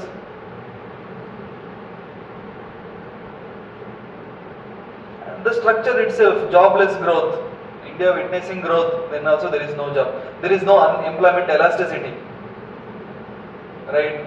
And you can connect this also, mechanization, unemployment, and forward ending technology, high end technologies. ಇದನ್ನ ಇಲ್ಲಿ ಹೀಗೆ ಹೇಳ್ತೀನಿ, ಇನ್ನೊಂದು ಕಡೆ ಇದನ್ನ ಉಲ್ಟಾ ಹೇಳ್ತೀನಿ ನಾನು. ಯಾಕೆ? ಲಿಟ್ರಸಿ. ಓಕೆ, ಇದನ್ನ high end technology is another reason for unemployment ಅಂತ ಇಲ್ಲಿ ಹೇಳ್ತೀನಿ. ಬಟ್ ಇನ್ನೊಂದು ಕಡೆ ಮಾತಾಡ್ತಾ ನಾನೇ ಉಲ್ಟಾ ಹೇಳ್ತೀನಿ, high end technology is good for the India ಅಂತ. Because it looks like employment is disappearing. It looks like because of the high technology employment ಕಮ್ಮಿ ಆಗ್ತಿದೆ ಅಂತ ಅನ್ಸುತ್ತೆ. But forward looking, after 30 years, after 40 years, the way of employment changes, or way of employment change ಆಗುತ್ತೆ. ಮೊದಲು like ಯಾವುದೊಂದು factory ಅಂದ್ಕೊಳ್ಳಿ, chips ಮಾಡೋ factory, ಅದರಲ್ಲೊಂದು 100 members ಕೆಲಸಕ್ಕೆ ಇದ್ರು, ಓಕೆನಾ? ಆಮೇಲೆ ಒಂದು ಫಾರಿನಿಂದ ಓನರ್ ಮಷಿನ್ ಇಂಪೋರ್ಟ್ ಮಾಡ್ತಾರೆ, ಈ 100 ಪೀಪಲ್ಸ್ಗೆ ಕೆಲಸ ಹೋಯ್ತು. So this machinery looks like, or for high end technology looks like it creates unemployment in India. But after 30 years, 40 years, ಈ ಮಷಿನರಿ ಇಂಪೋರ್ಟ್ ಮಾಡಿದ್ರಿಂದ ಟೆಕ್ನಾಲಜಿ ಇಂಪೋರ್ಟ್ ಆಗಿರುತ್ತೆ. ಸೊ ಟೆಕ್ನಾಲಜಿ ಇಂಪೋರ್ಟ್ ಆದಾಗ ಈ ಮಷಿನ್ ಮಾಡ್ಲಿಕ್ಕೆ ಜನ ಬೇಕಾಗುತ್ತೆ. ಸೊ ಇವರು ಇಂಜಿನಿಯರ್ಸ್ ಆದಾಗ ನೆಕ್ಸ್ಟ್ ಇವರಿಗೆ ಮತ್ತೆ ಕೆಲಸ ಸಿಗುತ್ತೆ, ಅಲ್ಲೊಂದಿಷ್ಟು ಜನ ಇಂಜಿನಿಯರ್ಸ್ಗೆ. So in a forward end it looks like a creating unemployment, but it is not actual thing ಅಂತ ಪೊಲಿಟಿಷಿಯನ್ಸ್ ಹೇಳ್ತಾರೆ. ಅಂದರೆ the government which is in a power, their view it is, the government, the political party which is in opposite, their view is different. So ನಾವು ಎರಡು ವ್ಯೂನ use ಮಾಡಬೇಕು. ಎಲ್ಲಿ? Depending on our situation. ನಾವು unemployment ಬಗ್ಗೆ ಮಾತಾಡ್ತಾ high end technology causing unemployment ಅಂತ ಹೇಳ್ಬೇಕು. ಅಲ್ಲಿ ಇನ್ನೊಂದು ಯಾವುದೋ ಟೆಕ್ನಾಲಜಿ ಬಗ್ಗೆ ಮಾತಾಡ್ತಾ this is it looks like a short term unemployment, but in a forward running it generates employment in a different way. ಇಲ್ಲಿ ವರ್ಕರ್ಸ್, ಅಲ್ಲಿ ಇಂಜಿನಿಯರ್ಸ್ ಆಗ್ತಾರೆ. ನಮಗೆ ಬೇಕಾದಾಗ ನಾವು ಪಾಯಿಂಟ್ಸ್ ಅನ್ನ ರೈಸ್ ಮಾಡಬೇಕು. ಓಕೆ, ಇನ್ ಮೈನ್ಸ್ ಆಮೇಲೆ structural problem, academic industry mismatch, ಅದಿದೆಲ್ಲ reason for unemployment, structural reason. Sometime using inappropriate technology also, inappropriate technology use ಮಾಡ್ತಿರ್ತೀವಿ, ಅಲ್ಲಿ ಬೇಕಾಗಿರಲ್ಲ ಆ ಟೆಕ್ನಾಲಜಿ, ಆದ್ರೂ ಅದನ್ನ ಯೂಸ್ ಮಾಡಿ ಎಂಪ್ಲಾಯ್ಮೆಂಟ್ ಕಮ್ಮಿ ಮಾಡ್ತೀವಿ. The main reason in the unemployment in India is the failure of secondary sector, okay, failure of manufacturing sector.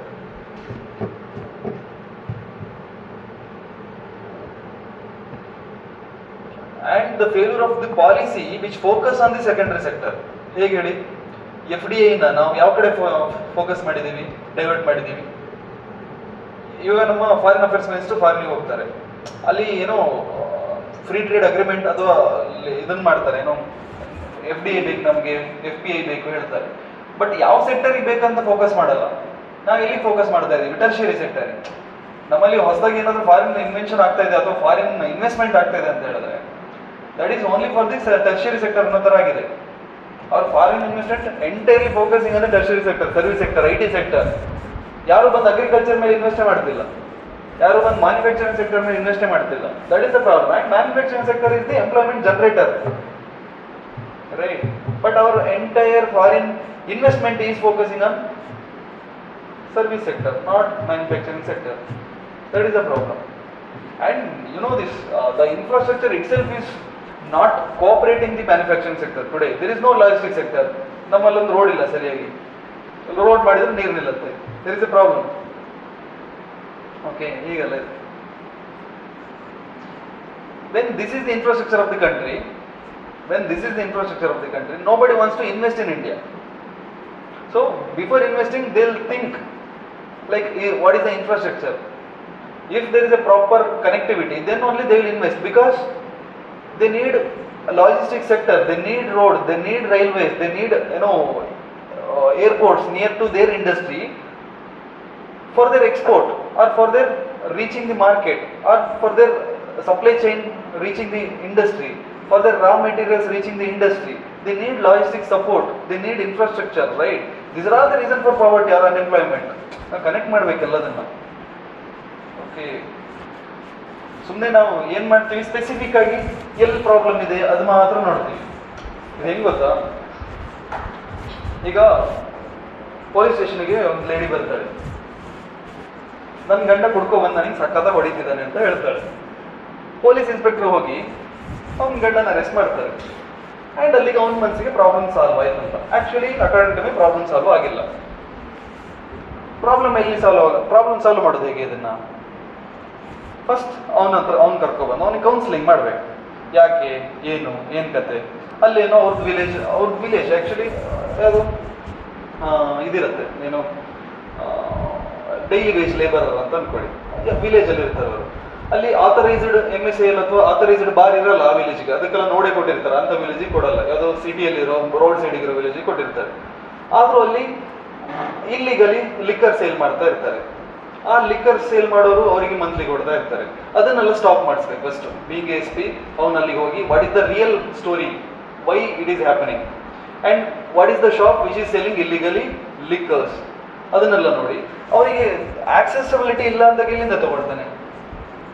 When he had money, affordability ಇದೆ and accessibility ಏನಿದೆ ಅಲ್ಲೇ ಅಂಗಡಿಲಿ ಸಿಗುತ್ತೆ, ದೆನ್ ಅದನ್ನು ಸ್ಟಾಪ್ ಮಾಡ್ಬೇಕು. ಆ್ಯಕ್ಚುಲಿ ಅವನಿಗೆ ಹಿಡ್ಕೊಂಡು ಪನಿಷ್ ಮಾಡೋದಲ್ಲ, ಅದನ್ನು ಸ್ಟಾಪ್ ಮಾಡ್ಬೇಕು. ಆಮೇಲೆ ಇವರಲ್ಲಿ ಮಹಿಳೆನ ಹೇಗೆ ಅಪ್ಲಿಫ್ಟ್ ಮಾಡೋದು, how you can uplift that women, that lady, like SHG formation ಮಾಡೋದು, self help group and women organisation ಅಲ್ಲೇ ಫಾರ್ಮೇಷನ್ ಮಾಡೋದು, ಆ್ಯಂಡ್ ಅವ್ರಿಗೇನೋ ವಾಯ್ಸ್ ಕೊಡೋದು. And if she become economically independent, then no need to hear that husband, because ಅಲ್ಲೇ loan ಸಿಗುತ್ತೆ ಅಂತ ಹೇಳಿದ್ರೆ, ಅವನಿಗೆ ವೈಫಿಂದ ಲೋನ್ ಸಿಗುತ್ತೆ ಅಂತ ಹೇಳಿದಾಗ then he will not beat he will not beat her wife, ಅಲ್ವಾ? ಎಕನಾಮಿಕಲಿ ಬೆನಿಫಿಟ್ ಇದೆ ಅಂತ ಹೇಳಿದಾಗ he had a fear, loan ತೆಕ್ಕೊಡಲ್ಲ ಅಂತ. ಸೊ ಈ ಥರ this is the route, grass ರೂಟಿಗೆ ಹೋಗಿ ಪ್ರಾಬ್ಲಮ್ ಸಾಲ್ವ್ ಮಾಡೋದಂದ್ರೆ this is the way.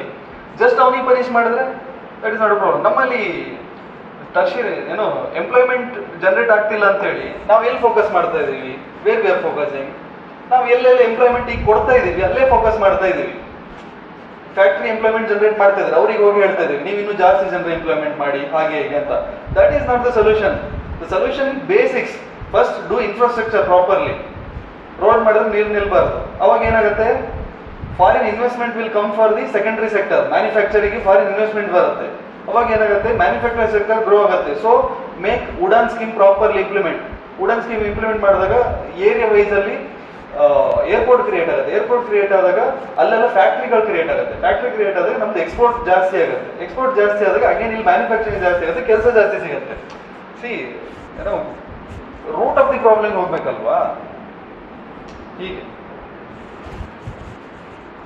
Okay, ನಾನು ಏನು ಹೇಳಿದೆ ನೀವೇನು ಬರ್ಕೊಂಡ್ರೆ ಐ ಡೋಂಟ್ ನೋ, ಬಟ್ ಇದೆಲ್ಲ ಎಕ್ಸಾಮಿಗೆ ಇಂಪಾರ್ಟೆಂಟ್, ಅದಕ್ಕೆ ಹೇಳಿ. ಅಂಡ್ ನಾನು ಇದೇ ಹೇಳಿದಲ್ಲ ಸ್ಟೋರಿ, ಇದನ್ನೇ ಇಂಟರ್ವ್ಯೂ ನಿಮ್ಗೆ ಹೆಲ್ಪ್ ಆಗುತ್ತೆ. ಅವ್ರು ಇದೇ ತರ ಸಿಚುವೇಶನ್ ಹೇಳ್ತಾರೆ, if this is situation B K S P what you will do ಅಂತ. What is the situation? A drunken guy beat her wife and wife came to you.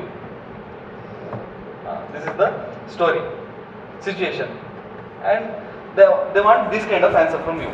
Like ಅವನಿಗೆ ನಾನು ಕೆಲವರು ಹೇಳ್ತಾರೆ, sir according to article 21 this is her right to life and he violated her right to life, so he violated her fundamental right, so I am punishing him with according to this. So that is first bencher answer. UPSC members don't want that kind of answer from you. They want this kind of, I will go to grassroots level, then I will solve this problem. They need this kind of answer from you in interview. So idea gotte nodi, this is not only for PT, mains and interview also. Class for interview also. ಇಂಟರ್ವ್ಯೂಗೆ class ಇರಲ್ಲ. Okay, ಯಾವ institution interview ಅಂತ class ಮಾಡಲ್ಲ, but I feel class ಮಾಡ್ಲಿಕ್ಕೆ start ಮಾಡ್ಬೇಕು interview ಅಲ್ವಾ. Opinion building class, maybe ಬರ್ಬೋದೇನು, opinion building class, mock interview ಇರುತ್ತೆ ಕ್ಲಾಸ್. ಲೈಕ್ ಇದೇ ಥರ ಕ್ಲಾಸ್ ಮಾಡ್ಬೇಕು ಹೇಳೋದು ನಾನು. ಇಂಟರ್ವ್ಯೂಗೆ ಟಾಪಿಕ್ ತಗೋಬೇಕು, ಅದ್ರ ಬಗ್ಗೆ ಮಾತಾಡ್ಬೇಕು, ಅವಾಗ ಒಂದು ಒಪಿನಿಯನ್ ಬಿಲ್ಡ್ ಆಗುತ್ತೆ. ಈವನ್ ಒಪಿನಿಯನ್ ಬಿಲ್ಡ್ ಆಗಿಲ್ಲ ಅಂದ್ರೆ ಮೈನ್ಸ್ ಪಾಸ್ ಆಗಲ್ಲ. ಮೈನ್ಸ್ ಪಾಸ್ ಆಗಿದೆ ಅಂದ್ರೆ ಅವನಿಗೊಂದು ಒಪಿನಿಯನ್ ಬಿಲ್ಡ್ ಆಗಿದೆ ಅಂತ ಅರ್ಥ. ಬಿಕಾಸ್ ಅದರ ಮೈನ್ಸ್ ಆನ್ಸರ್ ನೀವು ಹೀಗೆ ಬರೆಯಕ್ಕೆ, ನಾನು ಏನು ಹೇಳಿದೆ ಅದೇ ಥರ ಬರೀ.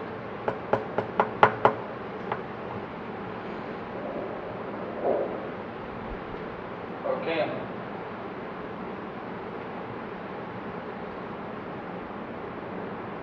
ಲೈಕ್ ಒಂದು ಪೇಜ್ ಇದೆ, ಅದು ಎಸ್ಸೆಗೆ ತುಂಬ ಹೆಲ್ಪ್ ಆಗುತ್ತೆ, ಬರ್ಕೋಬೇಡಿ. 5 year ಪ್ಲಾನ್ ಅದು ಇದೆಲ್ಲ ಬರುತ್ತಲ್ಲ ಮಿಡ್ಲಲ್ಲಿ. Take a note. Employment strategy during post reform period 1991. Employment strategy during post reform period, speed ಬರಬೇಕು. Okay, employment strategy during post reform period after 1991. See, this is the best practicing ground ನಿಮಗೆ. ಯಾಕೆ ಹೇಳಿ, ಎಕ್ಸಾಮಲ್ಲಿ for 6 months you have to write for 250 words, 6 minutes. Within 6 minutes they are expected you to write 250 words. 250 words ಅಂದರೆ 1.5 page ಆಗುತ್ತೆ. 6 minutes ಅಲ್ಲಿ think ಮಾಡಿ ಬರೀಬೇಕು. So essay ಎಲ್ಲಂತೂ ಬರೀಕ್ಕೆ ಸಾಧ್ಯವೇ ಇಲ್ಲ. ಫಸ್ಟ್ ಹಾಫ್ ಆನ್ ಅವರ್ ನಿಮಗೆ ಸ್ಟ್ರಕ್ಚರ್ ಮಾಡೋದ್ರಲ್ಲೇ ವೇಸ್ಟ್ ಆಗುತ್ತೆ. ಸೊ ಜಾಸ್ತಿ ಟೈಮ್ ಸಿಗಲ್ಲ. ಸೊ ಸ್ಪೀಡ್ ಬರಲಿಕ್ಕೆ ಇವಾಗಲಿಂದಲೇ ಪ್ರಾಕ್ಟೀಸ್ ಮಾಡಬೇಕು. ಹ್ಯಾಂಡ್ ರೈಟಿಂಗ್ ಹಾಳಾಗುತ್ತೆ, ತೊಂದರೆ ಇಲ್ಲ, ಸ್ಪೀಡ್ ಬೇಕು. Okay, hand writing is not that much important. ಅವ್ರಿಗೆ ಅರ್ಥ ಆದ್ರೆ ಆಯ್ತು ನೀವು ಬರೆದಿದ್ದು. ಬಟ್ ನೀವು ಏನು ಬರೀಲಿಲ್ಲ, ಹ್ಯಾಂಡ್ ರೈಟಿಂಗ್ ಚೆನ್ನಾಗಿದೆ ಅಂದರೆ ಏನು ಅರ್ಧ ಬರೆದಿದ್ದೀರಾ. ಸಿ, ನೀವು ರಿಸಲ್ಟ್ ನೋಡೋ ಕೆಲಸನೇ ಇರಲ್ಲ. ನೀವು ಅಷ್ಟು ಕ್ವಶನ್ ಅಟೆಂಡ್ ಮಾಡಿಲ್ಲ ಅಂತ ಹೇಳಿದ್ರೆ ರಿಸಲ್ಟ್ ನೋಡೋ ಕೆಲಸನೇ ಇಲ್ಲ. ಬಿಕಾಸ್ ಪಾಸ್ ಆಗಲ್ಲ. ಅಷ್ಟು ಕ್ವಶನ್ ಅಟೆಂಡ್ ಮಾಡಿರ್ಲೇಬೇಕು. This is the first thing. ಆಮೇಲೆ ರಿಸಲ್ಟ್ ನೋಡೋದು, ಆಮೇಲೆ ನಮ್ಮ ಅದೃಷ್ಟದ ಮೇಲೆಲ್ಲ ಬಿಟ್ಟಿದ್ದು. ಫಸ್ಟ್ ಏನು, ಅಷ್ಟು ಕ್ವಶನ್ ಅಟೆಂಡ್ ಮಾಡಿರ್ಬೇಕು. ನೀವು ಎಲ್ಲ ಸಬ್ಜೆಕ್ಟಲ್ಲಿ 2 ಕ್ವಶನ್ ಬಿಟ್ಟಿದ್ದೀನಿ, finish, you are out of the track. Okay, ಅಷ್ಟು ಅಟೆಂಡ್ ಮಾಡಿರ್ಬೇಕು. ಸೊ ಟೈಮ್ ಸಾಕಾಗಲ್ಲ. ಸೊ ಹ್ಯಾಂಡ್ ರೈಟಿಂಗ್ ಎಲ್ಲ ನಿಲ್ಲಲ್ಲ. ಫಸ್ಟ್ ಜನರಲ್ ಸ್ಟಡೀಸ್ ಪೇಪರ್ 1 ಅಲ್ಲಿ ಹ್ಯಾಂಡ್ ರೈಟಿಂಗು, ಲಾಸ್ಟ್ ಡೇ ನಿಮ್ದು ಆಪ್ಷನಲ್ ಮುಗಿಯುವಾಗ ಇರಲ್ಲ.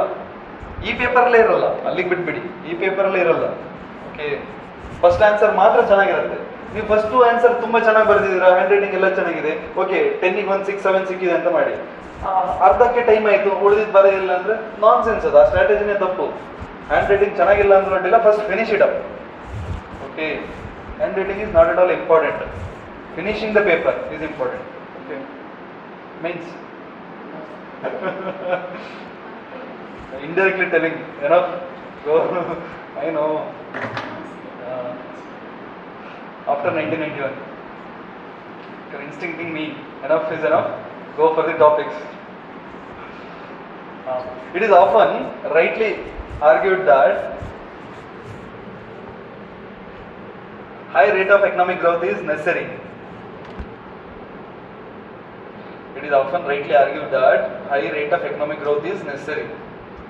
It is often rightly argued that high rate of economic growth is necessary, but not a sufficient condition. But not a sufficient condition to solve the unemployment problem in India.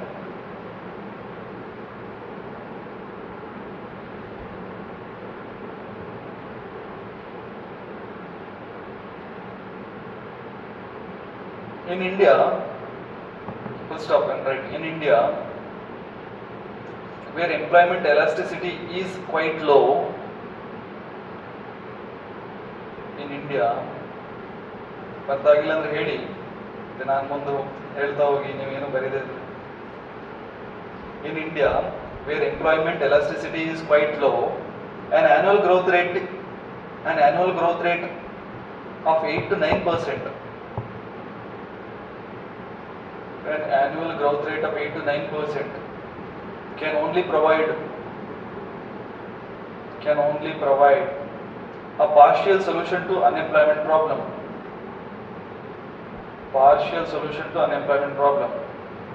Therefore, under 8th 5-year plan, 1992 to 1997, 8th 5-year plan,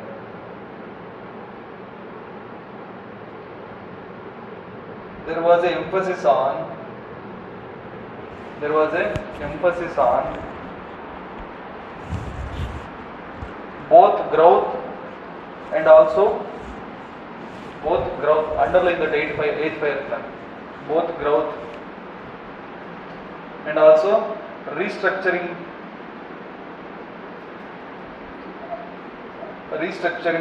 of output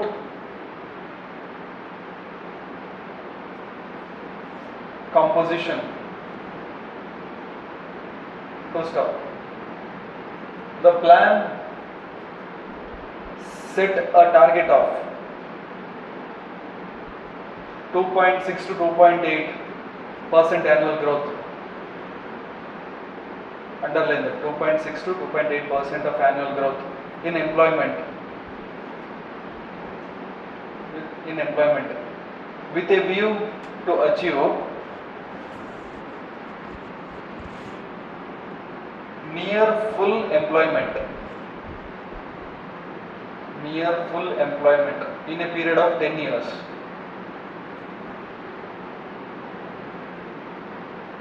Therefore, government started in a period of 10 years. Therefore, government started focusing on sector and subsectors.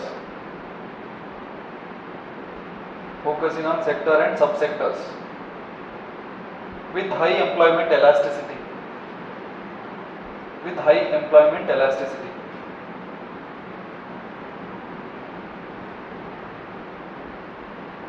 Example, rural non-farm sector, rural non-farm means non-agriculture sector. Promoting small and decentralized industrial sector,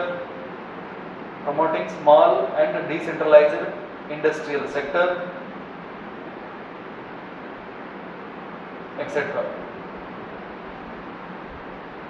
Next para, right? The next line. The 9th 5-year plan, underline, 1997 to 2002, emphasized on the need for 1997 to 2002 emphasized on the need for providing productive work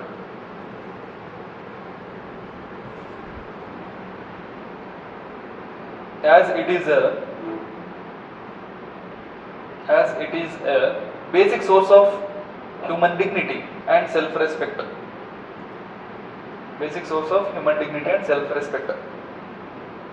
Stop. Importance of public intervention, dignity and self-respect. Full stop. Importance of public interventions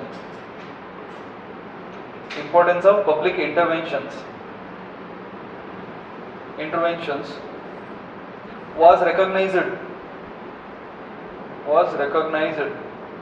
to not only ensure adequate work opportunities.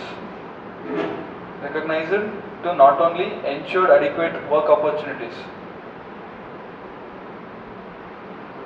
Was recognized to not only ensure adequate work opportunities, but also enabling the labor force,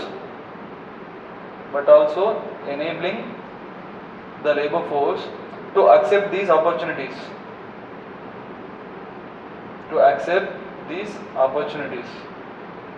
Full stop.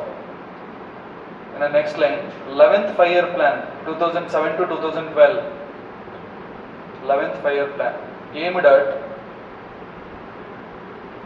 creating 58 million job opportunities. Underline. Creating 58 million job opportunities. ನಾನು ಅಲ್ಲಿ unemployment poverty ಯಾವುದೋ ಒಂದು essay ಬಗ್ಗೆ ಮಾತಾಡಿದ್ನಲ್ವಾ, ಅದರಲ್ಲಿ ಎಲ್ಲ ಸಬ್ಜೆಕ್ಟ್ಸನ್ನು connect ಮಾಡಿ ಅಂತ ಹೇಳಿದೆ ಅಲ್ವಾ, ಅದರಲ್ಲಿ ಹಿಸ್ಟ್ರಿನೂ ಕನೆಕ್ಟ್ ಮಾಡಿ ಅಂತ ಹೇಳಿದೆ ಅಲ್ವಾ. ಹಿಸ್ಟ್ರಿಯಲ್ಲಿ ಇದನ್ನೆಲ್ಲ ಬರೀಬೇಕು. Okay,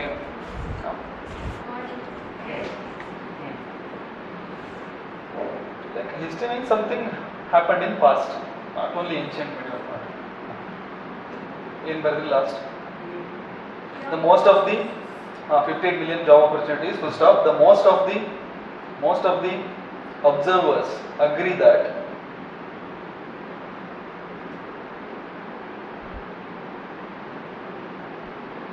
the post-economic reform period in India, the post-economic reform period means after 1991, the post-economic reform period in India has witnessed jobless growth.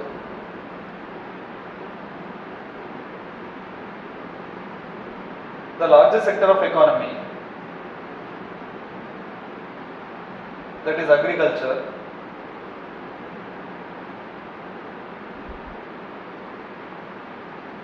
started declining, though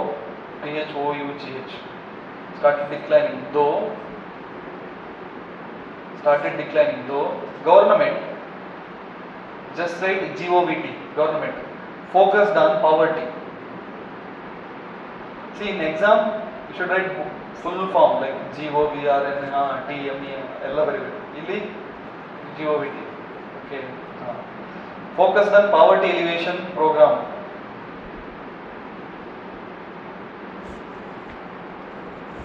It was ineffective. Poverty alleviation program, it was ineffective because of leakages due to corruption. Full stop. Next, the jobless from the rural areas entered informal sector. Underline, entered informal sector. Currently, informal sector absorbs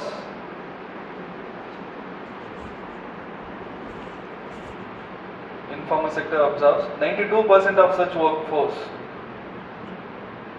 92% of such workforce, and it is characterized by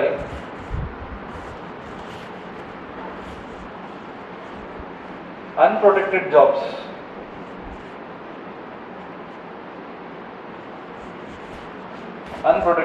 Without regular salary and social security.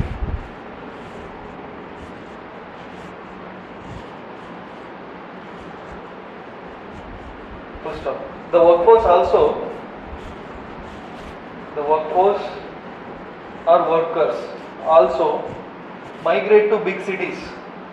They migrate to big cities and end up in slums. SLUMS. And end up in slums, living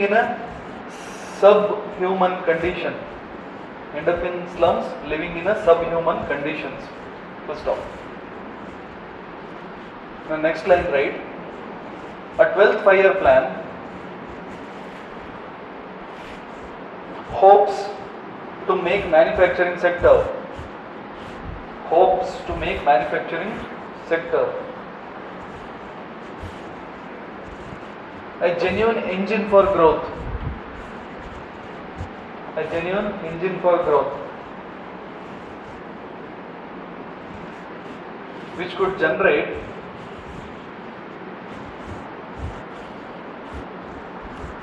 $100 million opportunity. 100 million work opportunity by 2022. ಯಾವಾಗ 12th fire plan ಅಲ್ಲಿ plan ಮಾಡಿದ್ವಿ 100 million opportunity by 2022. We already passed 2022. ಎಲ್ಲಿದೆ 100 million? No, by 2022. Full stop. The 12th five-year plan started focusing on food processing. The 12th five-year plan started focusing on food processing, textile industry, along with skill development programs. Okay.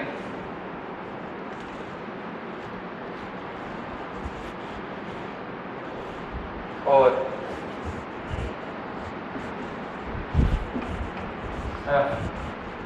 ಸುಸ್ತಾಯ್ತಾ? You need break. ಊಟ ಮಾಡಿ ಬರ್ತೀರಾ? ಹಾಂ, ಎಷ್ಟೊತ್ತಿಗೆ start ಮಾಡೋಣ? 2. ಏಕೆ ಹೋಗ್ಬೇಕಾ? ಸರಿ, ಆಯ್ತು. ಅಜ್ಜ, ಥ್ಯಾಂಕ್ ಯು.